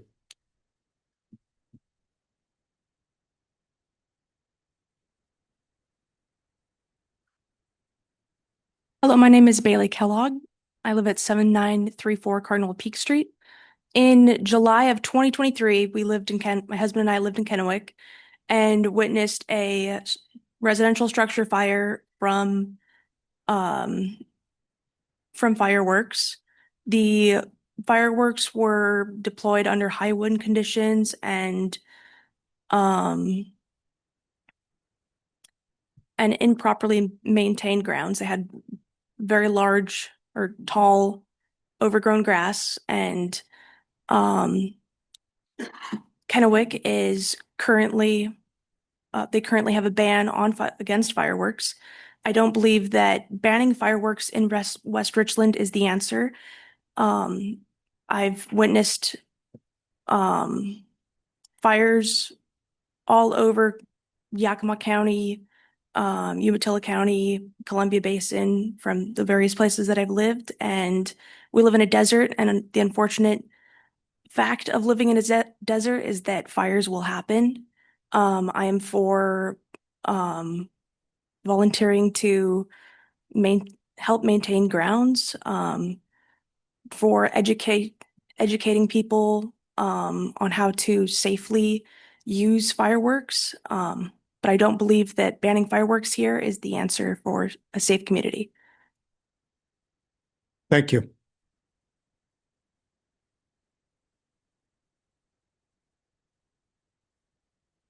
David By, West Richland. My wife and daughter pretty much communicated everything I was going to say. I'd just like to add that this really isn't about rights. It's really just modifying what we're already doing. The whole state and everywhere I've grown up had the same laws where you couldn't do aerials, you could do ground fireworks, you could have family celebrations. You know, I'm very much in favor of, you know, celebrating our 250 year of independence on every year, but having aerials and mortars and, you know, these extremely loud and explosive fireworks is just over the top. I just don't see it as a right to do that, especially when it infringes and creates problems for other people and their animals. So I just wanted to make sure that we really reinforce that it's not a right to have aerials. I don't see a problem with what I would call normal fireworks. We follow the Washington state law, which it sounds like what this ordinance is going to bring us closer to, except for the 1 day and 3 days of selling. So thank you. Thank you.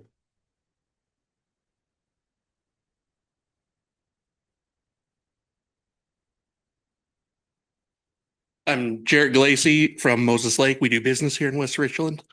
Hopefully you guys are aware, you guys are in line with the state law for fireworks. You don't have anything allowed that's not allowed by the state.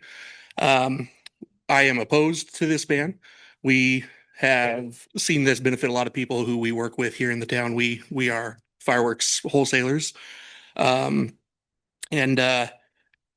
representatives of your city and your town, I think if you look out over 4th of July evening, your city likes fireworks. I hope you guys remember that. Thank you. Thank you. Is there anyone else that has not spoken that wishes to speak on this topic? All right, seeing no one. No, sir, but there'll be a second comment period. All right. I will now turn to our virtual attendees. If you're attending virtually and wish to make a comment on this topic, please raise your virtual hand. Our city clerk will unmute you and you will have 3 minutes to make your comments. Once again, I kindly ask that you state your name and address for the record. If you're attending via phone, you may also press *9. So I will turn to the first name that I see, Jay Hamlin. City clerk will unmute you and then you may make your comments, please.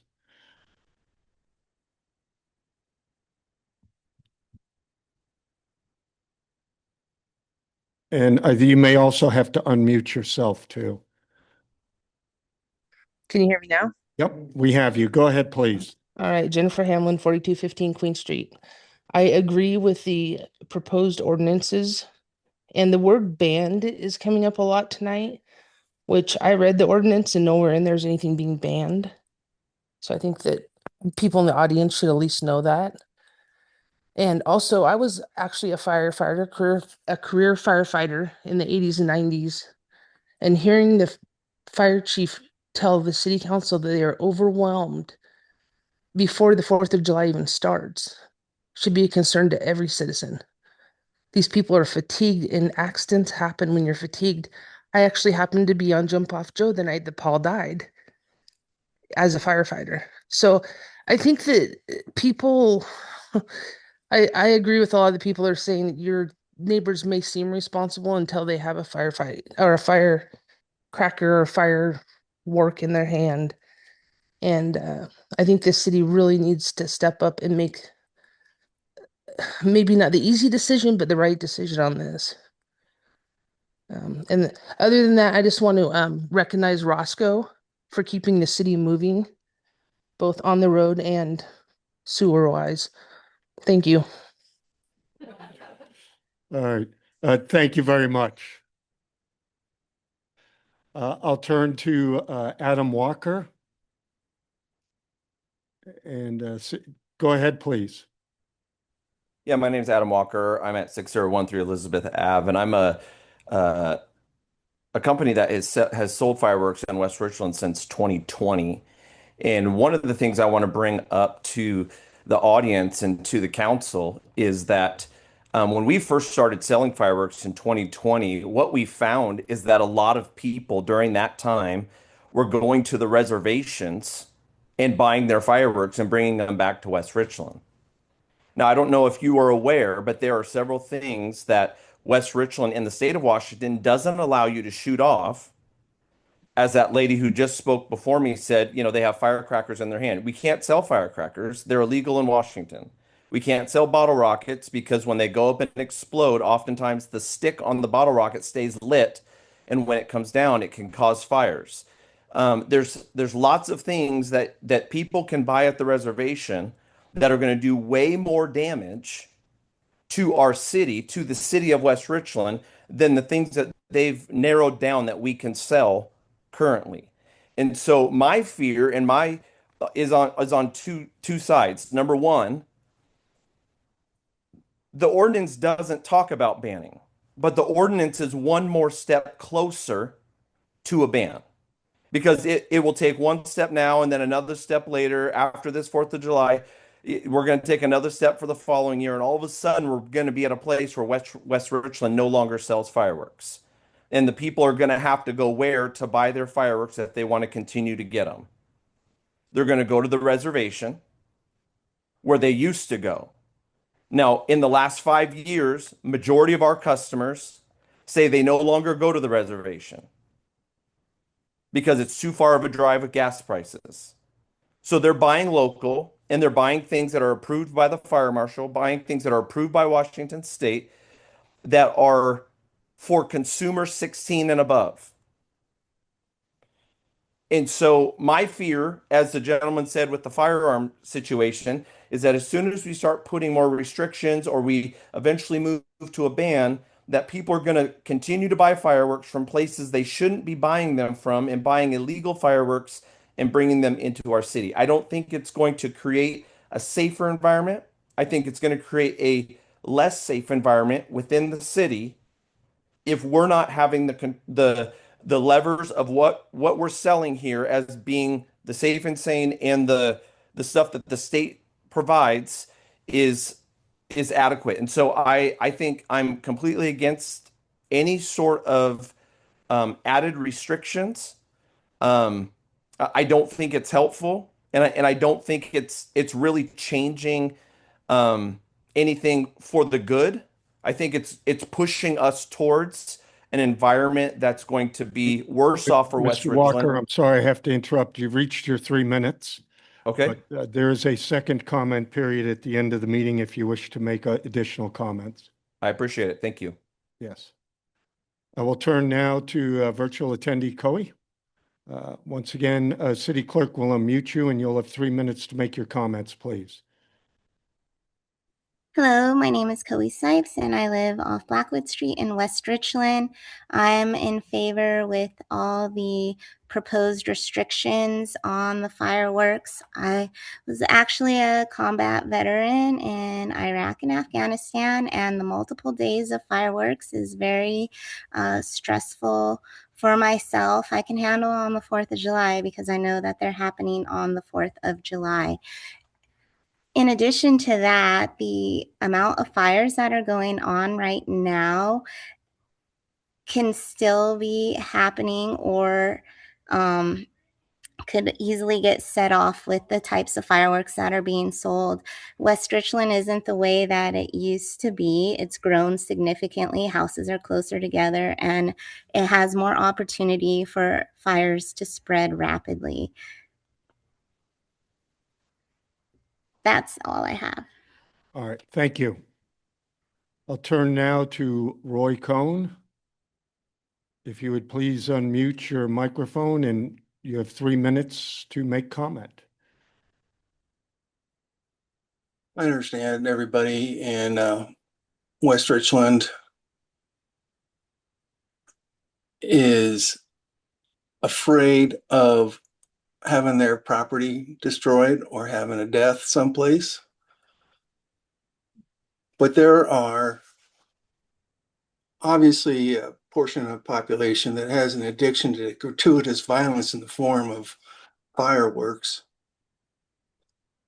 And I can understand why the city council is very afraid of those people, because they clearly have a deficiency in empathy.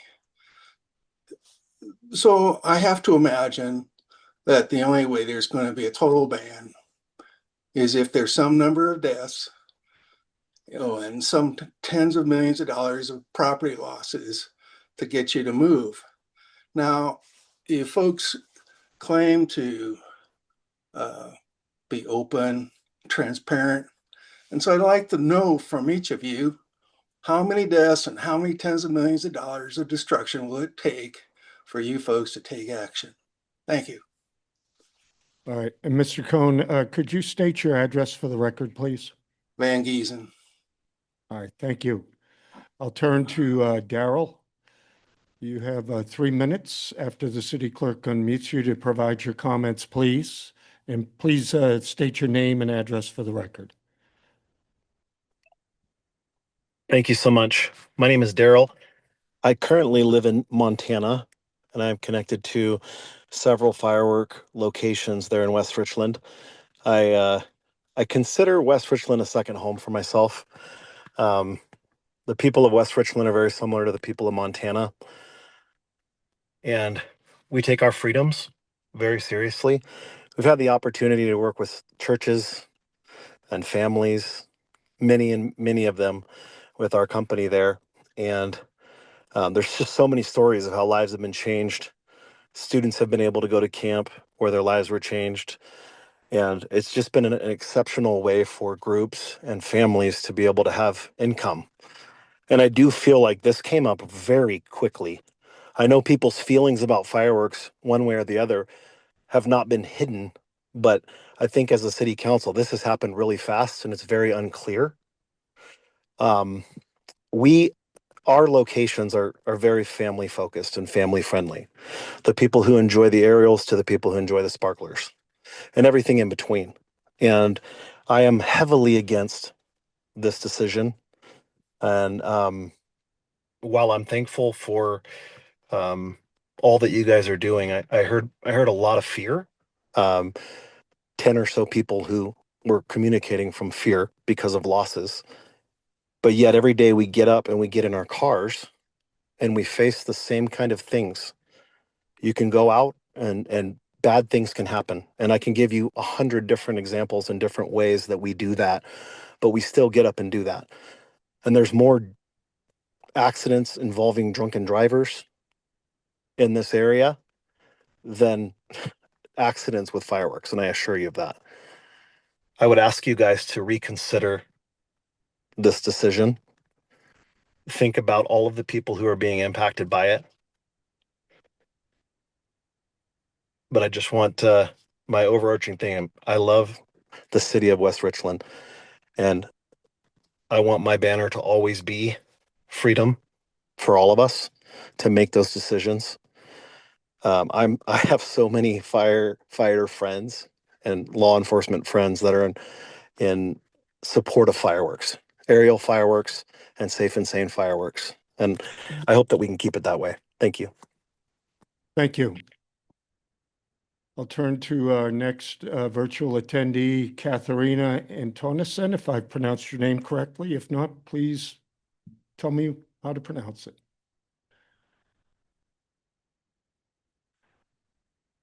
And you may have to unmute yourself on your end as well.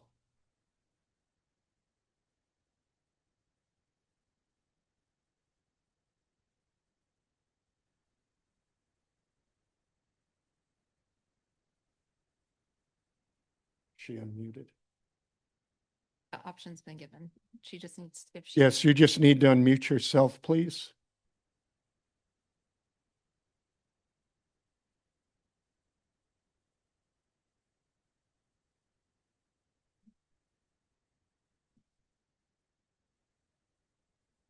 Katharina, are you able to unmute yourself?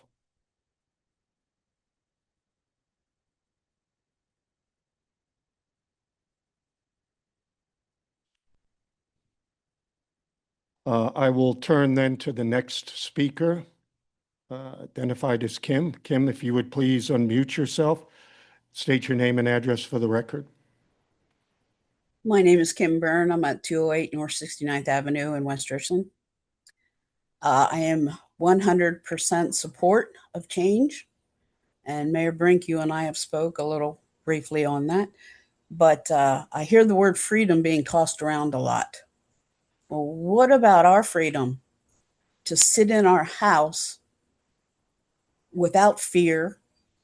Who pays for my property damage every year? Who pays for that? Who pays for it if, God forbid, we're cleaning up our yards, trying to get all the crap out of it? One of my dogs gets hold of that and dies. Who pays for that? I'm just so upset over all of this. I just can't take it. I just can't. And I don't understand the rights thing. I'm sorry. I'm totally against all of it. That's all I got to say. All right, thank you. Is there anyone else attending virtually who would like to make a comment?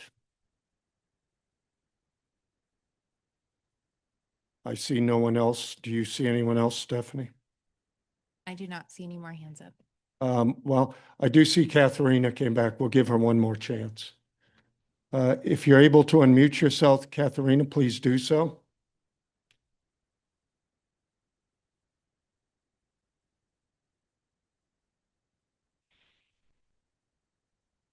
She is unmuted on our end. Okay.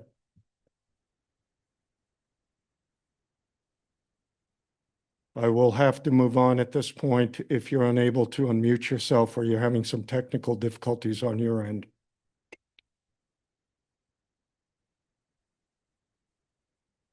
All right. Seeing no other virtual attendees, Council, I will turn to you and ask if there's a motion.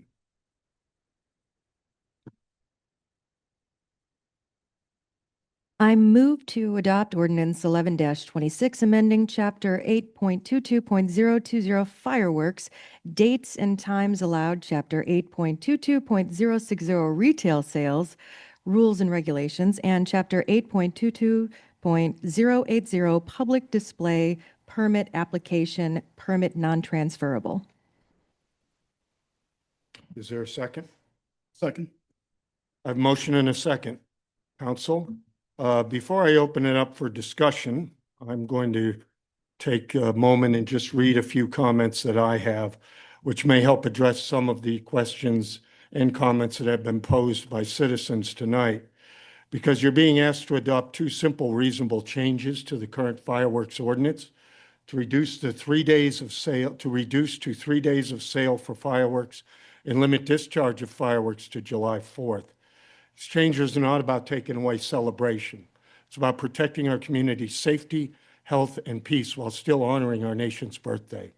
It also aligns with the intent of fireworks, which City Council has unambiguously set forth in West Richland Municipal Code 8-22-011, which says, over the years, citizens of West Richland have made it apparent that they enjoy utilizing fireworks as part of their Independence Day celebrations. As a city council, we must balance that desire with safety and concerns of others in the community. So tonight, each of you has the task of trying to balance safety with the concerns of others as expressed this evening through city surveys, public comment, and other forums. What the proposed ordinance does provide is reduced property, fire, and injury risks from fewer days of discharge. Particularly in our hot, dry summers, every extra day of fireworks sales and discharge increases the chance that a spark might turn into a costly or deadly fire.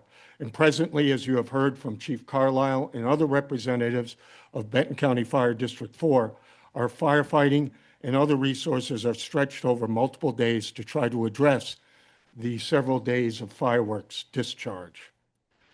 This ordinance change allows for more responsible and safer celebration. A focused sale period of 3 days will still allow families to purchase fireworks for July 4th, but discourages stockpiling and early use. It allows residents to buy what they need or what they want just a little bit closer to the holiday, thereby reducing the opportunity or temptation to light them off early. And it simplifies enforcement by shortening the sales period to make it easier for law enforcement and our city fire marshal to identify the illegal sale or use of fireworks outside the allowed time frame. Less days of sale frees up our police and fire personnel for other community needs. Further, when fireworks discharge is allowed over multiple days, enforcement becomes nearly impossible. However, a single, clearly defined day, July 4th, and the ordinance proposes from noon to midnight, makes it easier for our police to respond to possible violations and engage our citizens and explain the rules to them. But here's what the proposed ordinance does not do. It does not limit the number of vendors. It doesn't interfere with the time-honored tradition of New Year's Eve fireworks. It doesn't ban fireworks or any types of fireworks that are currently authorized under law. It doesn't diminish the joy and celebration of Independence Day, which is what fireworks is all about, as John Adams mentioned in his letter. Some say a shorter sales period will hurt vendors, but the reality is most fireworks purchases occur in the final days before July 4th. The proposed 3-day sales window still captures peak sales period while reducing the risks that come with extended availability. It also reduces the time local vendors must guard their fireworks stands, either in an RV or in a cot, a change which, according to our fire marshal, many vendors would gradually embrace. Others will argue that broader education on fireworks safety will help limit potential fires or curb reckless behavior. Our city, our neighboring cities, our county, Franklin County, our local fire districts, all provide significant educational materials to their citizens. Every year, it's focused on safe handling and discharge. Unfortunately, as past history shows, education is only effective if someone is willing to learn. Others will say it's only a few days, why restrict it? Or our freedoms are being taken away. I must make it clear that fireworks is not a freedom, it's a privilege granted under state law and the revised Code of Washington. But those extra days of discharge multiply the risks, the noise, and the strain in particular on emergency services. This is not about dampening patriotism. It's about channeling it into one safe, joyful, unified celebration to meet the needs and wishes of all 18,820 residents in our community. This change keeps the celebration vibrant while reducing potential harm, cost, and neighborhood conflict. Council members, tonight's your opportunity to protect your neighborhoods, safeguard your constituents, reduce fire hazards, and make our celebration safer without taking away any of the enjoyment and fun of celebrating our nation's Independence Day. And I'm a veteran of the United States Navy, as are several members on council. Believe me, I know firsthand what the freedoms of our country stand for. By voting aye tonight, you will simply align the sales and discharge more closely with the actual celebration day, the founding of our nation, so every citizen can enjoy the holiday and avoid repeated days of disturbance, repeated days of disruption, and repeated days of potential danger. These proposed changes keep the spirit of this great celebration alive and continue a West Richland tradition while minimizing the risk of negative or perhaps even catastrophic impacts. In closing, Council, I urge you to preserve the joy of Independence Day while restoring peace to the days before and the days after. Let's make our city that great place where we can celebrate this day of freedom together without sacrificing safety and without sacrificing respect for one another. After all, City Council has already established and codified for themselves within our municipal code the need to strike that balance. I will now open it up to council comments and questions.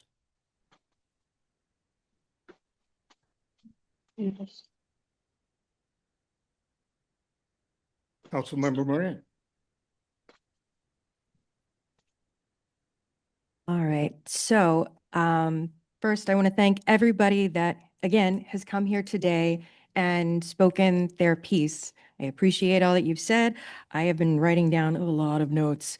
Also, I appreciate those that have been sending in emails that have been attending and not speaking, but at least just attending, because I think it's important that whatever the city does isn't done in the dark. It is important for people to know what's going on, to keep themselves engaged as much as possible.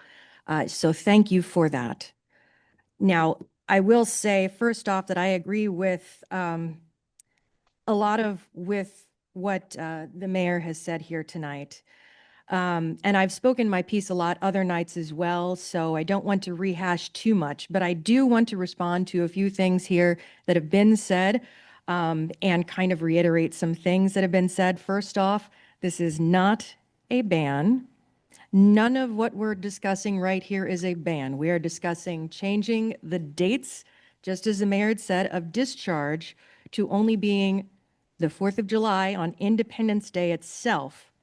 And it's also changing the rules from when we can have them sold in West Richland to just being the few days. It also, a minor detail, is changing who gives out the permits to the community development director rather than the finance director, if I remember correctly from reading it, which honestly isn't much of a change other than I'm sure Ms. Quinn is excited not to have to deal with it. So I would also like to say there are a lot of emails that we've received that may not have been set out here. So for the people that think that the only people that are for it or against it are showing up here, that's not true. There's been a lot of emails. There's been a lot of emails I've read, like just when they came in tonight, about somebody who saw fires raging off 38th last year, issues with fire going right to their house, picking up grandkids and pets, being scared to death. And somebody had said earlier that they heard a lot of people being scared, and that's right. People are scared. And if we do believe that fireworks is a right, which I believe it is a privilege, not a right, rights only go as far as the end of your fist, and they end where it meets my nose. So if your rights affect me, that's a problem. If it causes things to go in my yard that are not mine, that's on you. The problem is, if we sell them, then that can happen, and it gets in my yard, and then my dog could possibly poison itself because he's an idiot and he likes to eat things that aren't edible. Just the other day, he tried to eat a latex glove. Don't ask me why. Maybe he's part conehead. So what I will say also is that I agree that celebrating Independence Day is an American tradition, but being American has never meant exercising every right without considering the impact on neighbors, veterans, pets, firefighters, or property owners. Rights come with responsibilities. In regards to John Adams' quote, people often quote it, stating that Independence Day celebrations with illuminations, which are essentially fireworks, but he also was describing how Americans might celebrate independence. He was not arguing that every citizen had an unlimited right to use fireworks regardless of safety concerns. He also lived in a time before modern cities' wildfire risks and powerful consumer fireworks, which they have gotten much more powerful. So also some things. Tradition and limits have always coexisted. Americans have long accepted restrictions when activities create significant risk to others. You have a right to drive, but not recklessly. You have a right to own property, but not burn trash during a fire ban. You have a right to celebrate, but not in ways that endanger neighbors. The question is not whether people can celebrate Independence Day. The question is how to do so safely. I'll also note that there are other things that John Adams mentions in his letter as ways to celebrate. He mentions shows, guns, bonfires, meeting with your neighbors, and those are all things I've heard nobody complain about being limited. Just as a note. Also, protecting communities is patriotic. One could argue that protecting fellow citizens is every bit as American as celebrating freedom. If a region faces drought, wildfire danger, or repeated fireworks-related injuries, choosing safer alternatives can be seen as an act of civic responsibility rather than attack on tradition. Fireworks are not the only way to celebrate. The values behind Independence Day are independence, community, and national pride, not specifically explosive devices. There are tons of alternatives: attending a professional fireworks display, community parades and festivals, barbecues, neighborhood gatherings, patriotic concerts, live music, drone shows, lasers, projections displays, historic reenactments and readings from founding fathers, volunteer projects benefiting veterans or the community, flying flags, decorating homes. None of these diminish the holiday. And what makes something American? A useful question is something American people did in 1776 or because it reflects the principles of liberty? Is something American because people did it in 1776 or because it reflects the principles of liberty, responsibility, and concern for fellow citizens? Most Americans would agree that freedom includes balancing one's own enjoyment with the safety and well-being of others. Focus on outcomes here, not symbolism. If a person says limiting fireworks is un-American, I would ask, if a firework starts a wildfire, destroys homes, or injures a child, does that outcome become patriotic simply because it happens on Independence Day? So the real shift, I would think, is from symbolism to real-world consequences. In a place like West Richland, where dry conditions can sometimes increase fire risk, a particularly strong argument is that protecting the community allows everyone to celebrate future Independence Days as well. Frame safety measures as preserving the community and not attacking tradition, we can see that this is so much better and we can be much better. So please let us be patriotic and caring about our community I'm only asking that we change it to just allowing fireworks on the 4th of July, the actual day for Independence Day, and that we limit the time that we sell them. It is not a ban. We're not taking away any freedoms that have been given to us in any documentation whatsoever that the forefathers have given us. We're only asking for sane, safe, and responsible so that we all aren't affected by the people that want to cause chaos. Thank you. Councilmember Stoker. Thank you, Mr. Mayor. So first off, I want to give a shout out without dropping names to an individual who came up to me before this meeting and thanked me, even though we're likely on the opposite side of this spectrum. That's the kind of person I think knows how this works. We've had emails, as Councilmember Moran spoke. There have been other places like the West Richland Residents Facebook page that's had some. So I will call back from recess the West Richland City Council. We left off with comments being made by Councilmember Stoker. If you would like to start over just for continuity, Councilmember Stoker, please do. Thank you, Mr. Mayor. So as I had started, an individual before the meeting started had come up to me, I think to several members of the council here, and had expressed his gratitude, and thanked us for our service here. And even though we are probably potentially on the opposite line of this discussion, and I feel that is the proper way to do it.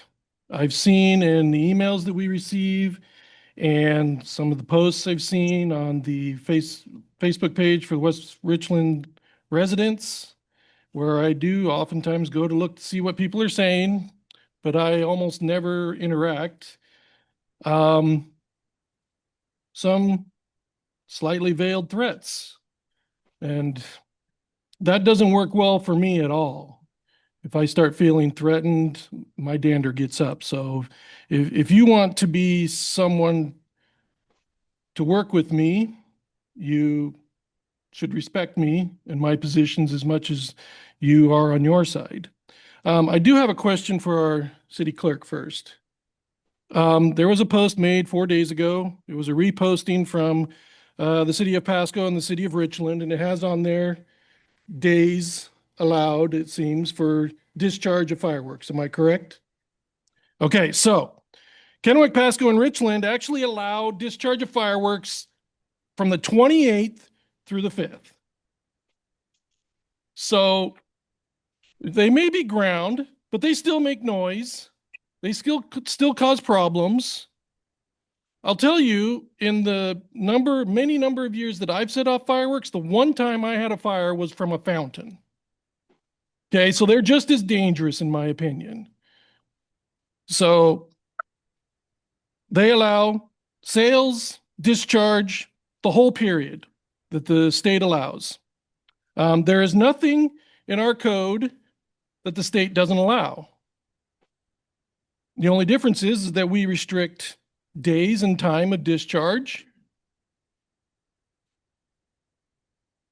So anyway, I'm just going to go in order of what I've seen here. Selfishness has been spoken of a few times, and some would say selfishness goes both ways. So to me, that's not a valid argument. Washington state laws are actually, it's funny to say this, more free than ours are. Freedom has been spoken of a number of times, and I agree. Fireworks are not a right. They're a privilege. I accept that. So is driving. So is consuming alcohol. So is a lot of other things. There were comments, at least one comment made about drunken people setting off fireworks. Believe me, I actually am not in favor of any alcohol consumption of any kind, but I don't get to impose that on anybody. That's a privilege. Freedom is allowing others to do things that you may find objectionable or distasteful. Now, I agree with Councilmember Moran. I've made this argument many times. Our rights end where the other person's nose begins. Personally, I don't see how 1 day versus 3 days is going to become more effective in enforcement. I mean, you still have to see it, witness it, that it's happening. The officer does before they can do anything about it. So you can be like the guy I spoke of before, who was from Pasco at the time. And at that time, Pasco had an all-out ban on everything. He came here and he told me, and I was like, no, I don't want to hear this. But he told me that they would drive to a spot, set off their firework or two, pack up and move to a new spot and do it again and just keep doing it again. I've had people from Kennewick that I know who tell me that the safe and sane fireworks is not really what goes on there either. So I would like to think that people would be law abiding, and at one time I would have maybe been agreeable to that, but the more I've considered it, I'm sorry. Just as much as they're reckless, there's just as much non-law abiding citizens out there too. Hey, I agree. When I do fireworks, I go around to my neighbors and I warn them. I tell them. Usually it's been on New Year's Eve. I let them know. So either A, they can come witness with me, or B, they can make their preparations. But C, if there's my stuff that ends up in their yards, I am more than happy to go over and help them or do the cleanup all on my own. In fact, I have a patch of grass on one of my lines with one of my neighbors that I weed whack, and the grass ends up on their pavement. I go get my leaf blower and I blow all that grass off. I don't see why we can't be good neighbors. Yes, fireworks are not the only means to celebrate. There are lots of different opportunities, different options, but what I see here is an effort to restrict what those choices are to people. I thought, as was once mentioned, we are the land of the free and the home of the brave, or as many say, land of the free because of the brave, but I don't feel that way. Personally, I don't see any of these changes making any difference. So if we're limiting to just the Independence Day for the 6 hours, people have spent hundreds to thousands of dollars on fireworks, and we have 20-mile-an-hour winds. I don't see them forbearing. Where if they had another day to do it on, they would potentially forbear on the more dangerous day. If anything, I would like to take Councilmember Bloom's suggestion previously and change our 3 days to the 3rd, 4th, and 5th. That way, if the 4th doesn't work out, there is the option of the 5th.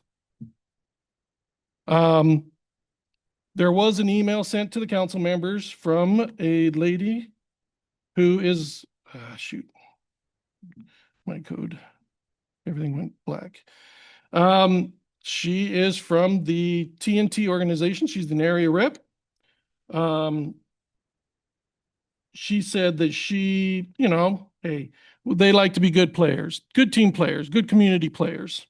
So they, if we have to give up the 28th, 29th, and 30th, not a big deal. But I would actually say I wouldn't go any shorter than July 1st through the 5th, in my opinion, for sales. And they would love to be a partner in helping develop a better way to focus on safety with the community. About the only thing I agree with in this ordinance is changing the responsibility for the licenses from the finance department to the economic development department. That I don't have a problem with. But pretty much everything else, I just don't agree with. I don't see it really changing things. I don't see it making us more safe. I actually see it to have potential for even more extreme hazards, especially if it's down on one day. So I'm going to say I'm against this because of that fact. So anyway, thank you, Mr. Mayor. All right, thank you, Councilmember Stoker. And I'll just remind council that the ordinance as presented would allow discharge from 12 noon on the 4th of July to midnight on the 4th of July. I will Okay. turn to, If I could just say though, that nobody can see anything from noon to 9 p.m. So it's, to me, that's a never mind. I don't even know why anybody wants to shoot them off at 6. all right, thank you. I'll turn to Councilmember Cole. Thank you, Mr. Mayor. I don't think there are going to be people, no matter how this vote goes, there's going to be some dissatisfied people and there's going to be some mildly satisfied people. I've heard same comments. I agree with Councilmember Moran and Stoker with respect to your rights ending at, where your arm meets the other person's nose. But as I was trying to research this and just get a better feel for it, I got to be honest. If I'm I don't know how to, we got to put a label on this. Okay. So if I'm part of the I don't want fireworks, this measure does nothing for me. It doesn't make your concerns go away. You still have, you shorten the sales window and you shorten the fireworks window. I think funneling all onto one day, I've said that before and I'll say it again. For me, that dog will hunt. As I started looking at this, I went back and because I remember researching Section 822 of the West Richland Municipal Code, and during campaign season last year, the West Richland Citizens Group actually posed this question to all the candidates. So I went back online and looked on their website, and what do you know? My response is still there. I read through it. The question was, what is your position on permitting fireworks sales and use within West Richland city limits? Should Municipal Code Section 8.22 fireworks and Section 9.38 noise regulation be amended to be consistent? Here's what I said. I have yet to meet anyone in West Richland who's ambivalent on this issue, with folks tending to either strongly support fireworks or strongly oppose them. West Richland Municipal Code 8.22 is well-written and very prescriptive. It considers the standards of the Washington State Fire Marshal's Office, and it even contains provisions for suspension of fireworks use, recovery of costs associated with fireworks response. It prohibits property damage due to fireworks, and it prohibits fireworks in parks or private property without consent of the property owner. The types of fireworks allowed and prohibited are also listed. Chapter 9.38 is equally prescriptive, and we're not looking at that, okay? But it makes exemptions for substantial events with substantial public participation, like community celebrations, festivals, parades, and that kind of thing. As a Navy veteran and a former sworn law enforcement officer, a Navy veteran that was deployed to the Middle East before being deployed to the Middle East was a thing. I support maximum freedom with maximum responsibility. A complete fireworks ban is unreasonable. A complete fireworks free-for-all is equally unreasonable. I believe reasonable people do reasonable things. We don't need more laws and rules on this issue. A reasonable solution with respect to fireworks can be reached. I support chapters 8.22 and 9.39 as they are currently written, and I encourage all citizens to familiarize themselves with both, because our solution to the fireworks quarrel is there. Thank you, Councilmember Cole. I'll turn to Councilmember Fetto. Thank you, Mr. Mayor. I also was deployed to the Middle East before that was a thing. I was there for Desert Shield and stayed for the first Gulf War. And I also don't participate in the West Richland residence page, but I do watch it. And I've seen all kinds of things from this is unpatriotic, and if you take away fireworks, you're not a patriot. My grandfather fought in World War II. My uncle fought in Vietnam. I was in the Persian Gulf War. I challenge anybody to say that I'm not a patriot. However, Washington, D.C., the nation's capital, celebrates the 4th of July on the 4th of July. In fact, Washington, D.C. does not allow citizens to light off fireworks. It is a public display put on by the government. But it's on the 4th of July. It's not on the 2nd of July. It's not on the 3rd of July. It's not on the 5th of July. We celebrate independence on the 4th of July. For me, there's the first thing that Councilmember Buell said to me when I joined council in 2018 was, talking about fireworks. We had just come off of the 4th of July then. 30% of the county, of the city is against, 30% are for, and then that piece in the middle don't really care. And that's kind of what we've seen here even tonight. 30%, well, here tonight it's different, but in the emails we've seen and stuff online, it's kind of the same way. It's very polarizing topic.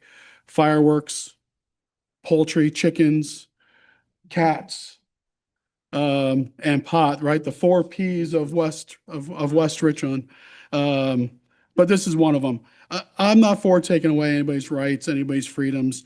I believe I fought for this country. I served 8 years honorably in the United States Navy. I'm not for reducing anybody's rights. However, I am for the reduction of the days of discharge of fireworks. I think we should celebrate Independence Day on Independence Day. We don't celebrate any other holiday for a period of a week. As far as sales go, there's gonna be lines no matter how many days we do it. If we do it from the 28th to the 4th, we do it from the 2nd to the 4th, we do it, it doesn't matter. People are gonna be there to buy them. I was against, I'm glad we removed, I was not here last meeting. I'm glad we removed the number of permits because I want to make sure that our nonprofits have the ability to raise money.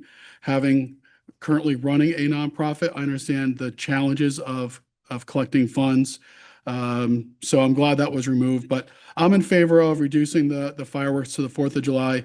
Most of the city are law-abiding citizens, and I believe will adhere to whatever we decide tonight. If it's 2nd, 3rd, 4th, and I think I remember some people saying, for the most part, at midnight on the 4th, the fireworks stop. There are a few additional booms, right? Because there are some people who don't care. But for the most part, you can watch the sky and tell when midnight hits because the sky goes quiet at midnight, with the exception of the handful of booms that might go on for a while. So I think no matter what we do, most of the citizens of West Richland are law-abiding and will follow the guidance. But I am in favor of reducing the days of discharge to the 4th. All right, thank you. I'm going to turn to Councilmember Smart before I turn to you, Councilmember Bloom. Councilmember Smart, do you have comment you wish to make? Yes, I do. And I will try to just say that I've made comments in the past, and those looking for my opinion should listen to those. I'll also reference Mr. Jeff Herring's comments at our last meeting. I thought were exceptionally well put together, and I agreed with every point.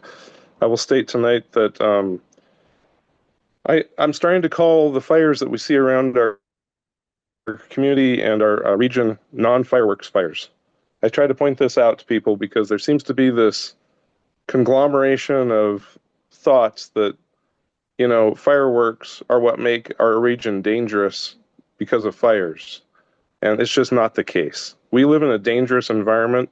Granted, there's nothing we're going to do about that except continue to build homes, which makes it less dangerous, not more, because there's less open fields of wild grass and so forth growing. And we don't see, fires starting on people's roofs. We just don't see that. What we do see is fireworks being lit off on windy days, whether they're ground displays or aerials that go awry and they land in a field of dry brush, and that starts a fire. And I don't think anybody denies that happens. But here's the thing. We have current laws that cover all of the ills that have been spoken to by those against or wanting to support this change in ordinance. We don't need more laws to change this situation. We have laws on all of it. We have laws on vandalism, we have laws on littering, we have laws on noise, we have laws on You know, the only thing noise we give an exception to, but we have laws on projectiles being transmitted from one property to another. As Councilmember Cole stated, he cited the references. We have a lot of regulations concerning and around fireworks and the potential damage they may or may not do.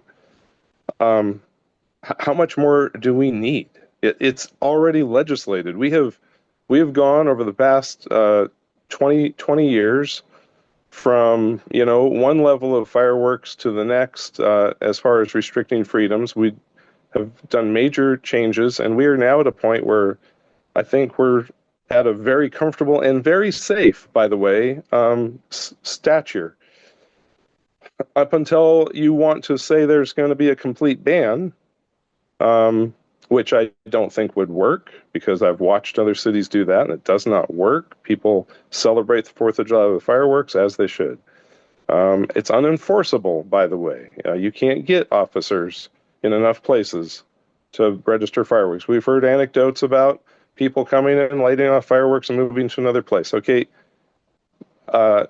that's not, a ban would not be enforceable. I've watched it in other cities. It doesn't work, and I don't know that it should. So I think it's important that we look carefully at what exactly we're proposing and ask ourselves, is this really the solution to the problems that people are complaining about or are concerned about? And I think it doesn't take a lot of logic, if you step aside from the emotion, to say that, look, if you only allow fireworks to be launched on one day, the 4th of July, you're going to have a situation where people are going to have purchased, you know, quantities, spent money on fireworks. And then if the wind is a little touch and go or a little bit high on the 4th of July, they're going to go like, well, we only have this one day to launch them. And so they're going to take the risk. And that's exactly what we don't want to happen. We'd like people to be able to look at the weather forecast and go like, oh man, it looks like there's 12-mile-an-hour winds on 4th of July night. Hey, I know, let's get together and celebrate on the 3rd or the 2nd or the 5th or whatever, right? Give people the option to do what makes sense and what's safe. And I believe they will, as been stated by many of the members of our audience tonight. You know, people will abide by the law.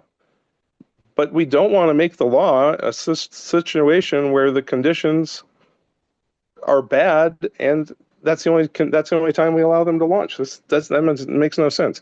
As far as restricting days of sales, I don't get it. I mean, you're just making it hard on the people that are selling these. That has nothing to do with the propensity of a firework to start a field on fire. It has everything to do with people maybe going elsewhere to buy their fireworks and getting the illegal kinds that have been mentioned in this meeting, which I believe absolutely would happen. So I think this is not a well-written ordinance. I would appeal to common sense and just say, look, maybe you acknowledge that there's a problem here. Maybe you acknowledge that fireworks are dangerous, but this legal ordinance language that we're proposing, or that's being proposed, I believe honestly it's just going to make it worse, not better. So I would like to hear an explanation as to how concentrating all of the fireworks activity on one night is somehow going to relieve or add capacity to our firefighters. Sounds to me like it's just going to make more, just the opposite. It's going to create, you know, if you say that there's some chance that a firework will create a fire, okay, and you spread out the instances of fireworks launches over 4 or 5 days, and now you take the same propensity or the same statistical chance that it'll start a fire and place it all in one day, you're absolutely going to, it's pushing in the wrong direction. You're going to overwhelm your volunteers and your firefighters. It just doesn't make sense to me. So it sounds more like what we have here are a whole bunch of folks that really ultimately want to ban fireworks altogether. I say that because that's what we've heard for the last 15 years that I've been on council. Okay, that or 10 years that I'm on council, that's the goal. And every year we hear little twists and turns one way or the other, but every year it marches toward a ban altogether. So I will stop there. Those are my thoughts on this. I'm not going to support this this change in our ordinance. I don't think it makes sense. I think it makes it actually worse. So maybe we'll come up with a better solution in the future, but this isn't it. Thank you for your time. All right, thank you, Councilmember Smart. And I will just inform council that under the current ordinance, fireworks discharge is not allowed on July 5. Yeah, thank you for that correction, right? Yep, Mayor Pro Tem Bloom. Thank you, Mayor Brink. It's unfortunate that all my work I had done previous 2 months ago didn't get put into this ordinance change. Currently, under West Richland Municipal Code, it is unlawful for any person to discharge or use fireworks in a reckless manner which creates a substantial risk of death or serious injury, serious physical injury to another person or damage the property of another. A violation of this section is a gross misdemeanor. That is the current law. Why? How? Because we reference a state law. That's the state law. But we don't say it in our code. We should. Why didn't we? I don't know. Fire nuisance means anything or any act which increases or may cause an increase of the hazard or menace of fire to a greater degree than customarily recognized as normal by persons in the public service of preventing, suppressing, or extinguishing a fire, or which may obstruct, delay, or hinder, or may become the cause of an obstruction, delay, or a hindrance to the prevention or extinguishment of a fire. That is current West Richland law. What? By reference to the state law. It's not in our code. I would like to see it in our code. This is not a change. This is the law. That means setting off fireworks in the middle of the street is illegal. That's the plain language. That being said, setting off fireworks up on Candy Mountain, where the fireworks aerials are not getting above the ground, that is unlawful discharge. Have we told them that? No. We should, but these are the common sense things. Aerials are not inherently unsafe unless you shoot them off in an unsafe manner under a tree or don't brace it so it falls over and goes sideways. It doesn't become an aerial. Those are the issues we face for this coming 4th of July. We have the tools to try and enforce it, but we should. But moving forward, I'll go back to comments made. Mr. Smart made it. Councilman Stoker referenced it. I agree that someone buys a bunch of fireworks, 4th of July comes, by God, I got to shoot them off. That's a bad thing. I have fireworks I didn't shoot off last 4th of July. It was too windy.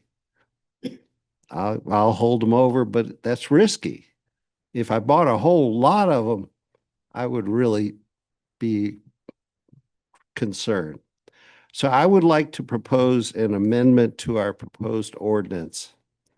And this is amending the section that says fireworks may only be discharged during the following period: July 3rd through July 5th, between 6 p.m.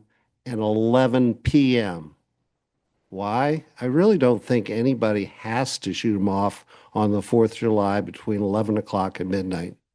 And my experience is not there. And then keep December 31st between 6 p.m. and 1 a.m. on January 1st. I think people want to hit midnight on the New Year's Eve.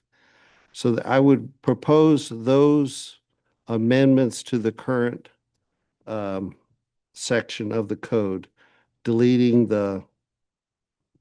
just the section with the 4th of July as the only one. So, Councilmember Bloom, you're making a motion to amend. So Motion if you to would- amend if you would Please state it clearly for the record. to change the current wording to change it to read, fireworks may only be discharged during the following periods: July 3rd through July 5th between 6 p.m. and 11 p.m.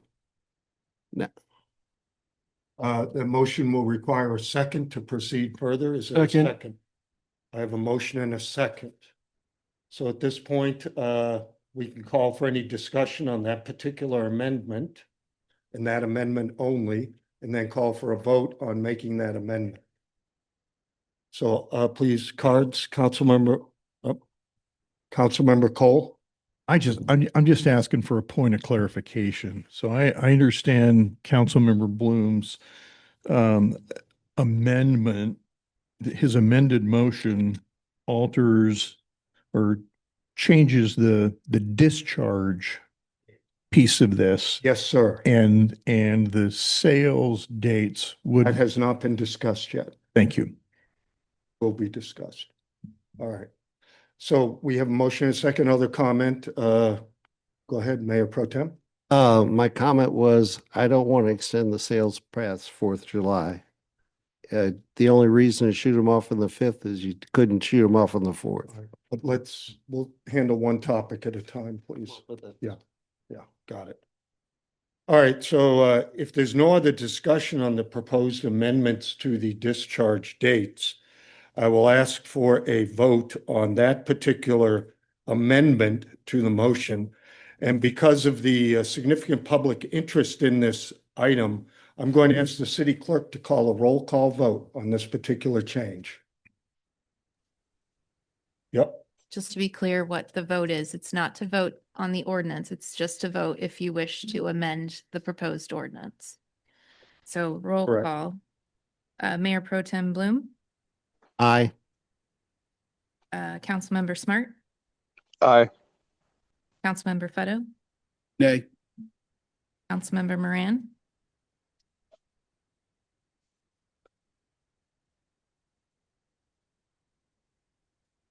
Aye. Councilmember Stoker, Aye. Councilmember Cole. Aye. All right, so we have an amendment to the proposed ordinance to change the dates of discharge from July 3rd to July 5th from 6 p.m. to 11 p.m.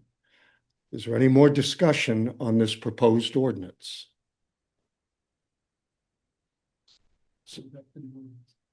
Yep. All right, so I have Councilmember Moran.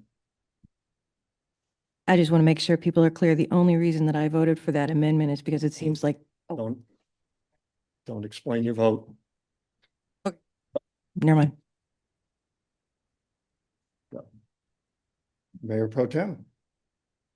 I wanted to clarify, I recognize that we are ceasing sales on the 4th. That's all. There is no other discussion. Then I will call for a vote on the Councilmember Stoker. You have a comment? Yes, sorry. That's okay. My tablet's about to die, so I was letting it rest. Because of the length of the meeting, that's why. Let me get back to today's meeting. I don't know how I got this split screen. Okay. Yeah, I'm good. When it dies, it dies. So I would like to make a motion to amend the period for the days of sale from the 2nd to the 4th to the 1st through the 4th. All right, we have a motion from Councilmember Stoker to amend the proposed ordinance to allow sales from July 1 through July 4. Is that your intention? And we do specify times, I think, in the ordinance. Is that correct? Are you making a motion to change? I guess I should get the sale because times it too. starts at current ordinance. They start at noon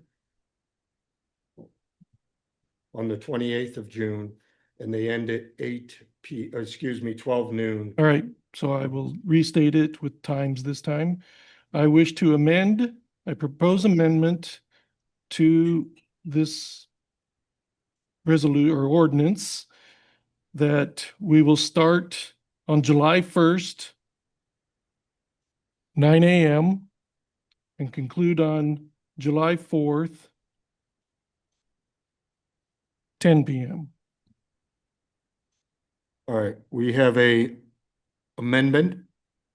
We have a proposed amendment to the motion before us to change the sale dates of fireworks from July 1 at 9 a.m. to July 4, 10 p.m., correct? I will require a second for that motion to move forward. I have a question. Go ahead, Councilmember Smart. Mayor, can you please remind me, I'm at this remote location, what the current end date and time are for sales? The ordinance as it's currently written allows for sales to start on 12 noon, June 28, the 28th day of June, and ending at 8 p.m., noon, thank you, on the 6th day of July. I'm reading through all the crossouts. Yes, sir. So does that answer your question, Councilmember Smart? Yeah. Yes, it does. Thank you very much. All right. And so, once again, the proposed motion requires a second to proceed. Hearing none, that motion fails. So we have the proposed amendment or the proposed ordinance, which does not change the proposed dates of sale. No, excuse me, the amendment does not change it. Yeah, the proposed ordinance changes the dates of sale, and it also will change the dates of discharge from July 2nd, 3rd. No. Yeah. Change from second. Change from the 2nd to July 3rd, 4th, and 5th. Do I have that correct? What we followed everything? Correct. So the only amendment, the ordinance that would be before the council for a vote the only change from what's proposed would be on the line that says July 2nd through July 3rd. And then the July 4th, that would then say July 3rd through July 5th from 6 p.m. to 11 p.m. for the dates of discharge. So, go ahead, Councilmember Smart. You have a question? Yes. So, I will propose an amendment to the motion that maintains the start date for sales as the current written law states, but amends the end date for sales to be at, let's say 9 p.m. on July 4th. All right, I'm just writing it down, Councilmember Smart. I'll repeat it to make sure this is your intent. You propose to change the dates of sale from, as they are currently listed in the ordinance, to July 28. And what time did you suggest? Noon is fine, or not. Well, it's noon is great. Yes, so that Yeah. is the current ordinance. Right. And what date do you wish to end sales? July 4th at 9 p.m. All right. We have a motion to amend the proposed dates of sale to June 28th at noon through July 4th at 9 p.m. That motion also requires a second to proceed. Second. All right, we have 2 seconds. So we have a second and a third. Third. All right. You'll now be required to vote on this particular motion. Is there further discussion on this amendment? Councilmember Stoker. Yeah, so I just want to bring up that under the pre-amended ordinance, so what was originally in the packet, if they were to sell continuously through the night from beginning to end, is 52 total hours. So now when I ran my wife ran it. I was just a worker bee. When we ran a fireworks stand, I wasn't open all the time. The first few days, the sales are meager. So we would close at the latest 8 or 9 o'clock. As it gets closer to the 4th, we would stay open later. So we would have a total of 87 hours to sell. So, I mean, if the stand stayed open 24/7 for 3 days, they would get a total of 52 hours. To me, I find that incredibly tight and onerous because they're not going to be open that time. You're talking about maybe 12 hours total because you're getting a few hours on the first day. You'll get 14 hours on the second day. And you end at, 8 p.m. So you're getting maybe 11 hours the third day. So you're cutting down on a lot, and everybody thinks we're going to funnel that many people through. I don't see it. Mayor Pro Tem Bloom.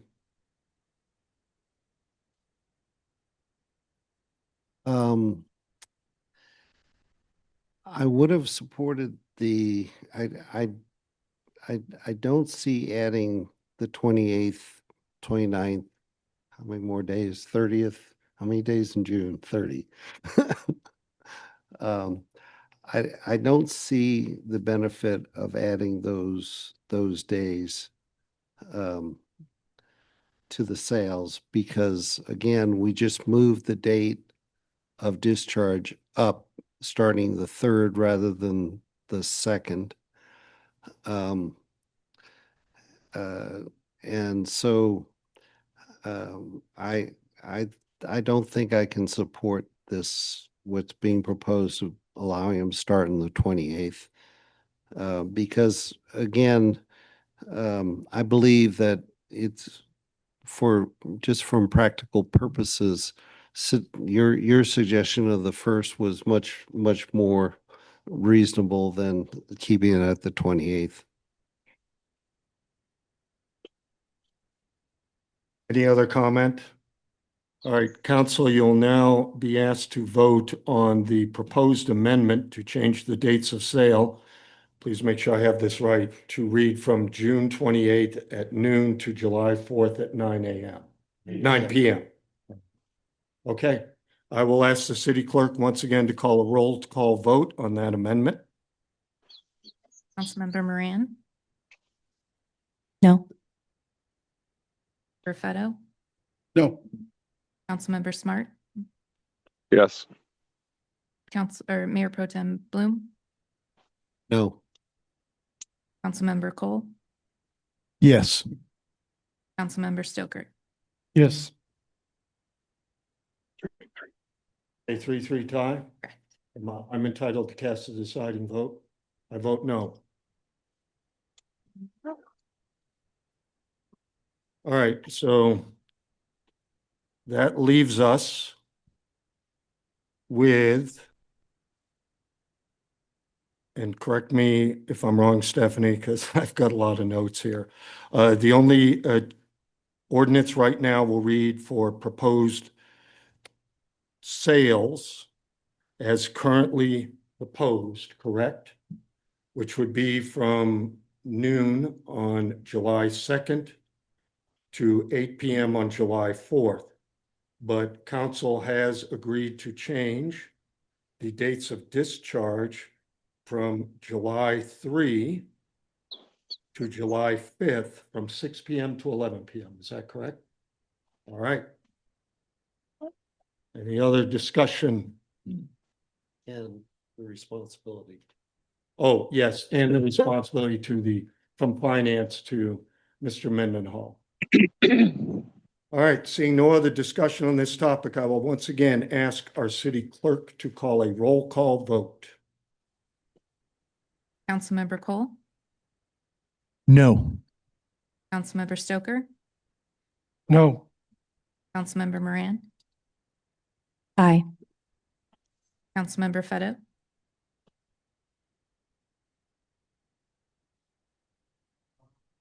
So this is the the full ordinance as amended. as amended. No. Councilmember Smart, No. Mayor Pro Tem Bloom, Yes. I count the vote at 4-2. Is that correct? All right. So the ordinance does not pass. There will be no changes to the current ordinance. We'll now turn to public comment, second period. This is our second period for public comment. If you wish to speak, you may come to the podium, state your name and city of residence. You'll have 3 minutes to provide your comments. In the interest of time, I would ask that if you've already spoken to an item on the agenda, you make a quick summary. But as council has already received and considered several remarks, I will turn it open to individuals present here. Please go ahead, identify yourself in 3 minutes, please. My name is Zachariah Kellogg. I'm at 7934 Cardinal Peak Street in West Richland.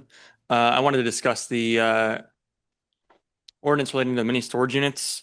There was lots of discussion about the setbacks versus the buffer. I'm a real estate developer, so I understand this very well. A setback only requires that the actual property where it's being built at is 250 feet from the frontage of the major arterial. So they're not required to allow any kind of commercial property in front of their building.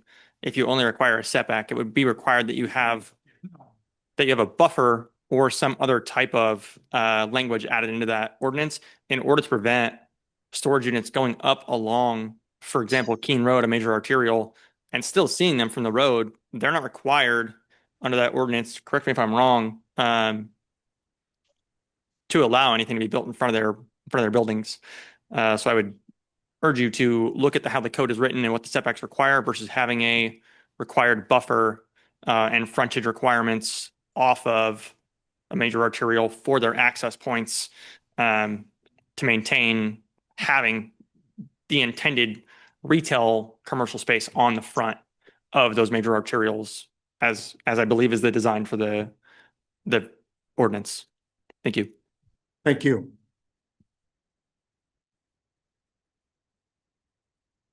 Down and by West Richland, I'm not sure what just happened. I think some kind of political clever swapsy doodle took place so that nothing got changed in regards to fireworks. So I think that stinks.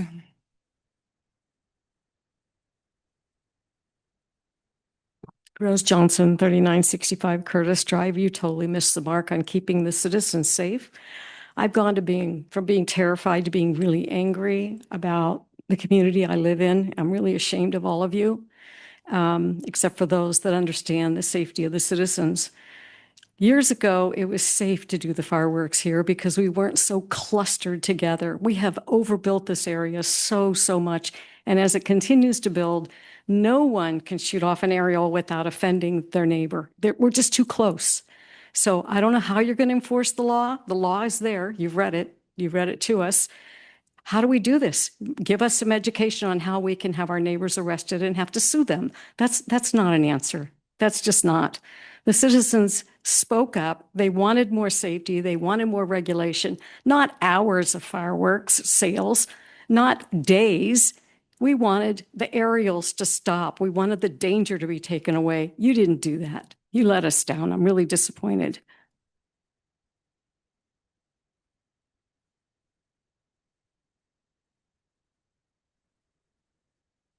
This was amazing. We came here with the idea of protecting the citizens and working to our best advantage, not working to protect somebody else's ulterior motives or personal motives, financial motives. This was really transparent. I think that it started reasonably agreeable, and it slowly got watered down to a point that it very just vaguely resembles what we first started. It was pointed out several times that we have existing laws in place that should have handled this, then why aren't they being enforced? And what do we have that, what guarantee or even consideration that you're going to enforce this? Since we haven't done it in the past, what's going to be different? I'd like an answer. I mean, can you get the police to do something? Can you enforce the regulations and laws that you've just are in the process of making? Because it didn't happen before. And one of the big concerns also is the aerials. It's one thing to fire off the fireworks. It's another thing to fire off the fireworks that spread throughout the whole neighborhood. These are the ones that are causing the biggest concern as far as fire dangers and things of this sort. I think you could have done better. Thank you. Thank you. Is there anyone else present that would like to make comment?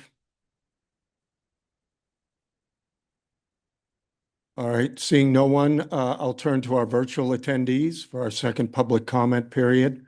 I see one hand raised. Daryl, City Clerk will unmute you and you may provide your comments. Please state your name and address for the record. Yeah, my name is Daryl. I spoke earlier. I'm in Montana. I work with a lot of nonprofits as well as families that run stands there. I just want to say, regardless of the outcome today, I am incredibly impressed with the city council in West Richland.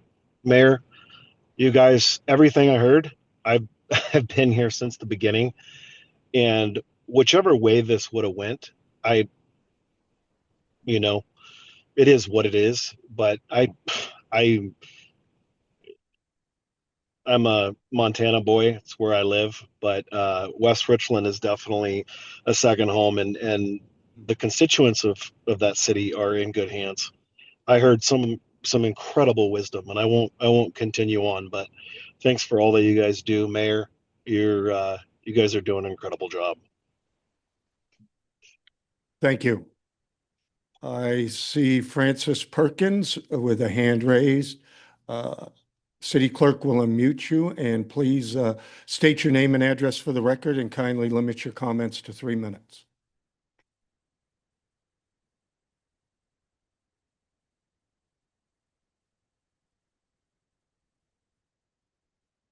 Go Mr. ahead. Roy Coon. Yep, go ahead. We can hear you. Yeah. You've heard the saying, those that don't learn from history are bound to repeat it.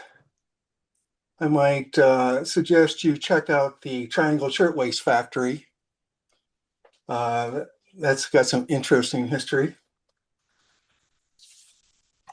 This is your West Richland will burn.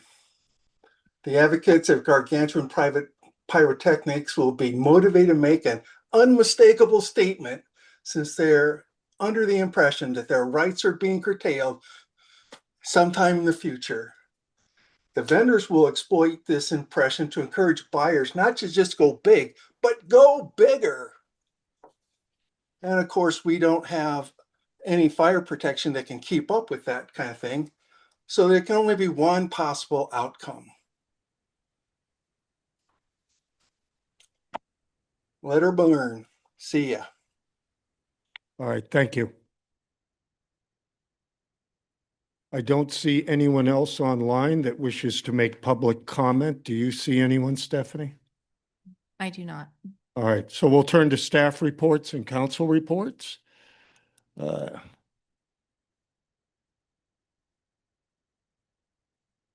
right, I'll start with Public Works Director Slade. I really didn't want to have a comment given the hour, but we are closing down the Van Giesen Keene Road intersection to start that roundabout on Monday, June 22nd.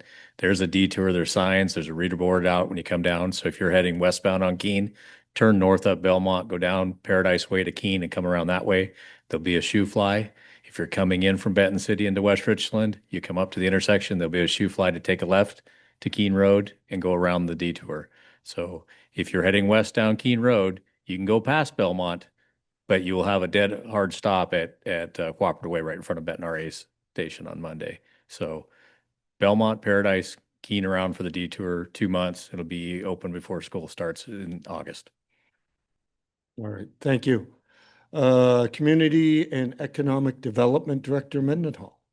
Thank you, Mr. Mayor, members of the council, residents. I just wanted to let people know that we've been receiving your comments on the data centers. We appreciate those. And, you know, there's a lot to put into that and to think about that. I'd like to invite individuals to reach out to myself with their concerns and questions. I'd be happy to sit down and meet with them. I've done that with Mr. Boggs and others. I've left my cards here for, you scared them all away, council. I'm sorry, there's not many left. But I love leaving my cards here for those that want to grab them and reach out to me. Again, happy to meet with you. Also want to invite you to come down to Flat Top Park tomorrow night. It's Wednesdays in West. The chamber puts on a great event there.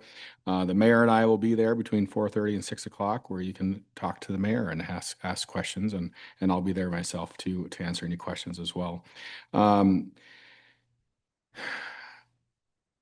Just open to friendly conversation, open-minded conversations on this topic. I'd encourage folks or let people know that we're not doing there's not a project, first of all, but we are doing our homework.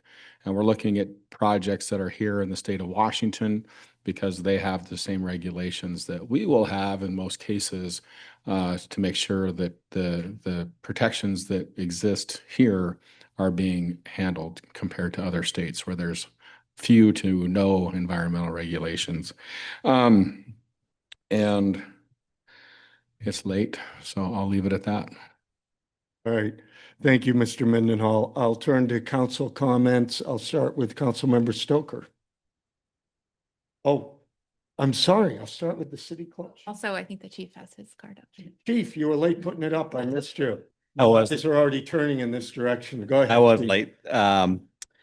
I just wanted to thank the West Richland Community Cares and the Chamber of Commerce. We just had our event last Friday.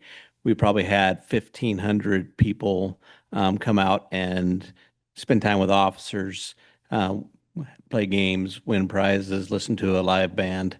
And it was just a great community event. And that's really what West Richland's all about, is continuing to bring the community together and getting to know the police.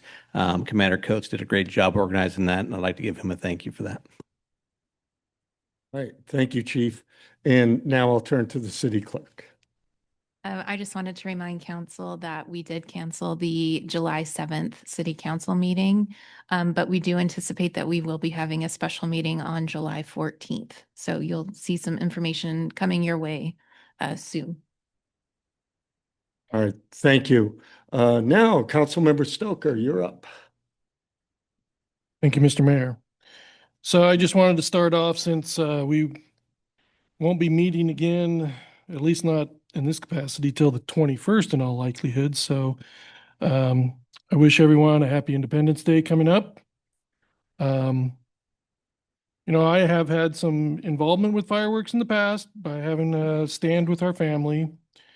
And I always pray that people will be safe. I'm sorry, my prayers don't always work on the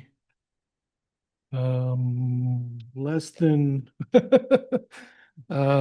considerate or safe or whatever you want to label them, but I do. And when we were doing fireworks stand, I watched the news diligently to watch for fires, because that was always my biggest fear. I understand it. I'm not trying to downplay any of that. Next, I did warn the chief of this, but I did get contacted by my friend again recently about the Pheasant Lane. Is that right? Yeah, not road or whatever it is, but Pheasant Lane. I drove by there tonight. Oh man, that is bad. And I'm not trying, I don't want to browbeat anybody or put any bad place, but I look back, my first text from him was in October 2024. And we still haven't come to a resolution on this situation. We still haven't had anything come before the council that maybe would help us put more teeth in these things. We had a fireworks thing that came to us in 6 months. I don't know how long it took for the many storage facilities to get back on the docket and get put in here, but it was a lot quicker than 18+ months. I can tell you that. So I am really fired up on this one at this point. I think we need to get ahead of this and move on it. And I don't know what it takes, Mr. Mayor, but I would really like some behind it. I missed a spot here on my Independence Day quote. Thomas Jefferson once wrote, "I would rather be exposed to the inconveniences attending too much liberty than those attending too small a degree of it." So that is part of my principles, my philosophy. I'm sorry if that offends people, if that doesn't keep me in line with others, but that is a core part of what I believe. Next, I have a favorite restaurant in Richland, one of my favorites. But that restaurant under our current code wouldn't be allowed. I've been to a number of restaurants that are dives, holes in the wall. I went to one in Seattle. It was a barbecue place. I wish I could find it again, but it was a real dive, and it was packed. So I'm sorry if a business is providing a service or a product that people want, I don't care what their storefront looks like. To me, these things only hurt what oftentimes I hear is touted, but the local small mom and pop businesses. The big corporations, they can handle these things. We're told that, oh yeah, the developers, they're happy with these building standards, these designs and everything, these codes. Well, yeah, they have scales of efficiencies that the small ones don't. And I'm sorry, but I thought we lived in America by the American dream. And all I see is that there are those who can't necessarily conform to these standards, that their American dream is shot. And so with that, I will say good night, Mr. Mayor. Thank you, Councilmember Stoker. I'll turn to Councilmember Cole next. Just real quick, data centers. I know there's a lot of energy getting generated on that. I want to thank Mr. Bob for hosting us and just keeping things factual. A lot of, like you say, there's a lot of energy and emotion. I'm trying to get myself educated. I promise to keep all the energy and emotion out of it and just get facts. But I thank you for your help. Councilmember Moran. Thank you very much. First, I just want to comment the reason that I had voted, because I think now I can say the reason, I mean, it's my comments. So the reason that I had voted to approve the amendment was because it seemed like that might have been the only way to get the changes done. Unfortunately, that did not happen. I would really like to see something done with the fireworks because it is ungodly, even though the fact is that there are laws out there that don't allow for people to litter on your property. The fact is, because we allow things like aerials, we allow it to go where people who are blocks away from us can litter, and we have no way of knowing who it is. The police will have no way of knowing who it is, so if we call them complaining about it, they can't say who it is, especially because we have aerials. I would like to see something done at least about aerials. I would love to see the dates changed for when they can be discharged. Honestly, truthfully, like I said previously, I'm done with fireworks. People have proven themselves that it's awful.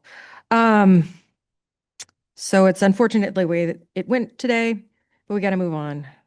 Unfortunately, hopefully in the future, things will change. I will say that last week, I did go to the BFT Board of Directors meeting, and some good news is that in celebration of America 250, any rides on BFT, whether it's through Connect or whether it's on the bus, they are going to be free for everybody in celebration of America 250. So that'll be, yeah.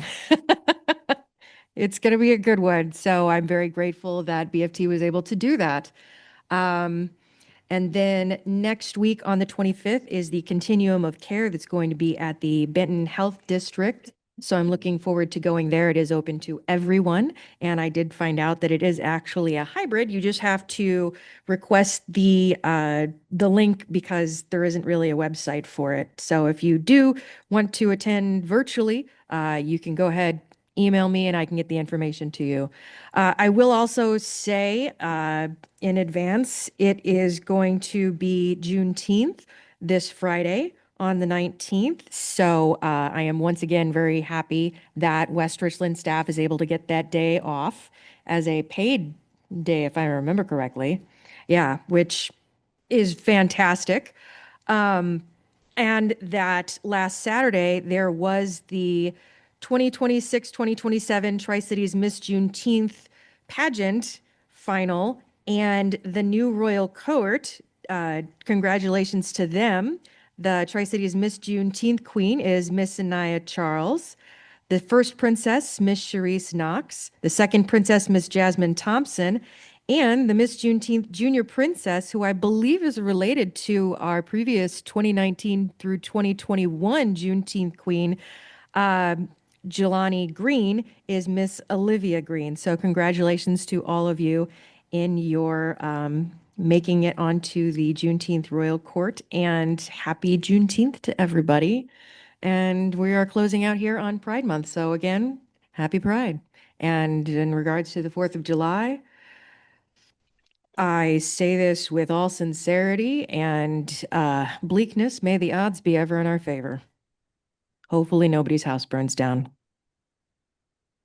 All right, thank you, Councilmember Moran. Councilmember Fetto?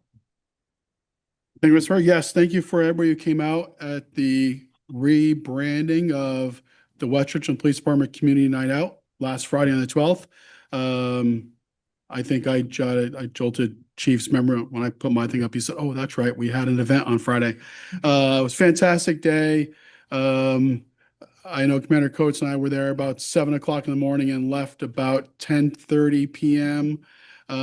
It was a fantastic event. Great to see the community come out. Tomorrow, Wednesdays in West, is the Shades. We'll be performing. And then we have 3 more, July 1st, 14 days later, July 15th, and then July 29th. 3 bands, The Knockoffs, Groove Principle, and then Dr. Rock and the Sturgeons to close us out for the year. These will be the last 4 Wednesdays in West. Come on out. We've got a ton of food trucks, ton of vendors. I think we had 37 vendors last 2 weeks ago. It's a great event. And then Saturday, 8:30 a.m. is the ribbon cutting, not the grand opening, the ribbon cutting for Benton REA right here on Cooperative Way. Everybody's invited. We'll do the ribbon cutting at 8:30, tours of the facility, and then the annual meeting will kick off at noon. So I know they're welcoming the community. We've put some press release out with the chamber and Benton REA as a joint press conference. So that'll be 8:30 right down the street. Thank you. And Mayor Pro Tem Bloom. Yes. I wanted to come back and reiterate one thing, especially since we have the Benton REA meeting on this weekend. All the issues surrounding all the bad press that data centers get. One of the major things is energy supply for the data center. And from that standpoint, it's not the council. You are the owners of Benton REA. You who subscribe are owners. You can ask energy questions of Benton REA next Saturday. Secondly, the other issue people bring up, and I missed it in our meeting, Mr. Boggs, but the reactor I worked at, Fast Flux Test Facility, was a 400 megawatt direct air cooled reactor, and I never felt any heat. So I just want to come back that there are places where we dump a lot of heat into the air, and without any water, unlike WNP, well, Columbia Generating Station, I almost said whoops. but which does many more megawatts out there. So just to put that in perspective, the heat island stuff is possibly some other climates, but not our climate. So, but again, that I'm more than willing to discuss data centers because of my son's dealing with many data center issues, both the bad and the good. I have lots of information relative to it, and I have minimal concerns that we can't manage a data center in our community for the benefit of our community. Thank you. And Councilmember Smart, I know you're online. Do you have any comments Yes. you wish to make? Yeah, I do. And sorry, I can't raise my hand. Somehow I became the co-host of this meeting and it doesn't give me an option to raise my hand. So thank you. I will mention that 4th of July is coming up. Please don't launch aerials in wind. Residents, you live in West Richland, whether it's your neighbors or the nearby desert, have some common sense. If the wind's blowing more than 5 or 6 miles an hour, just do something else. Read the Declaration of Independence on the 4th of July. It's a great activity for your middle schoolers or even elementary school, high schoolers. It's an awesome thing to sit around with family and friends and neighbors and read the Declaration of Independence. Organize a neighborhood cleanup. You know, if you're going to launch fireworks, have the courtesy to clean up after you're done. Data centers. Keep the facts coming, please. I very much appreciate the emails and the interesting aspects of data centers that people are concerned about. We want to hear all of those concerns. We want to see the studies. We want to analyze the facts, and we want to do what's best for our community. We're not going to cancel them out of abject fear, but we will make them safe and environmentally friendly. And I really liked the comment about how do we keep them accountable over a period of their operation. So that's an interesting observation of the dynamics of a data center that I hadn't considered before, and now I will. And I really appreciate those facts coming forward. The CD and utility subcommittees elected chair positions. I have managed to avoid the one for the CD community development, but it got tabbed for the utility subcommittee chair position.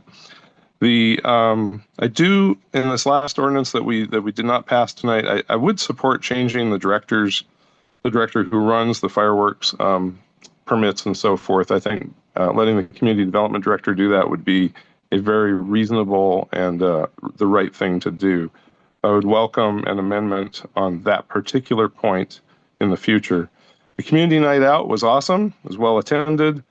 Congratulations and thank you to Commander Coates, the chief, Councilmember Feddo. Much appreciated. With that, I will end my comments. Thank you.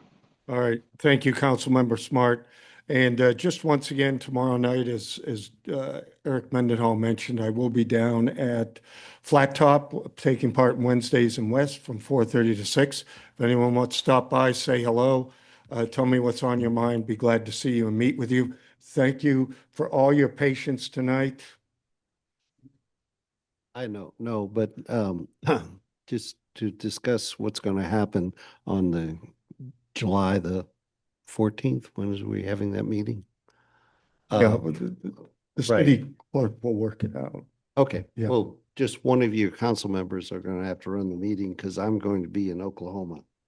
Yeah, But I might- yeah, we'll work that out. All right. I don't want to keep anyone any longer. Maybe I'll see you tomorrow, Wednesdays in West. We'll adjourn tonight there is no executive session, thankfully. And I think that's it. We'll adjourn at 9:34.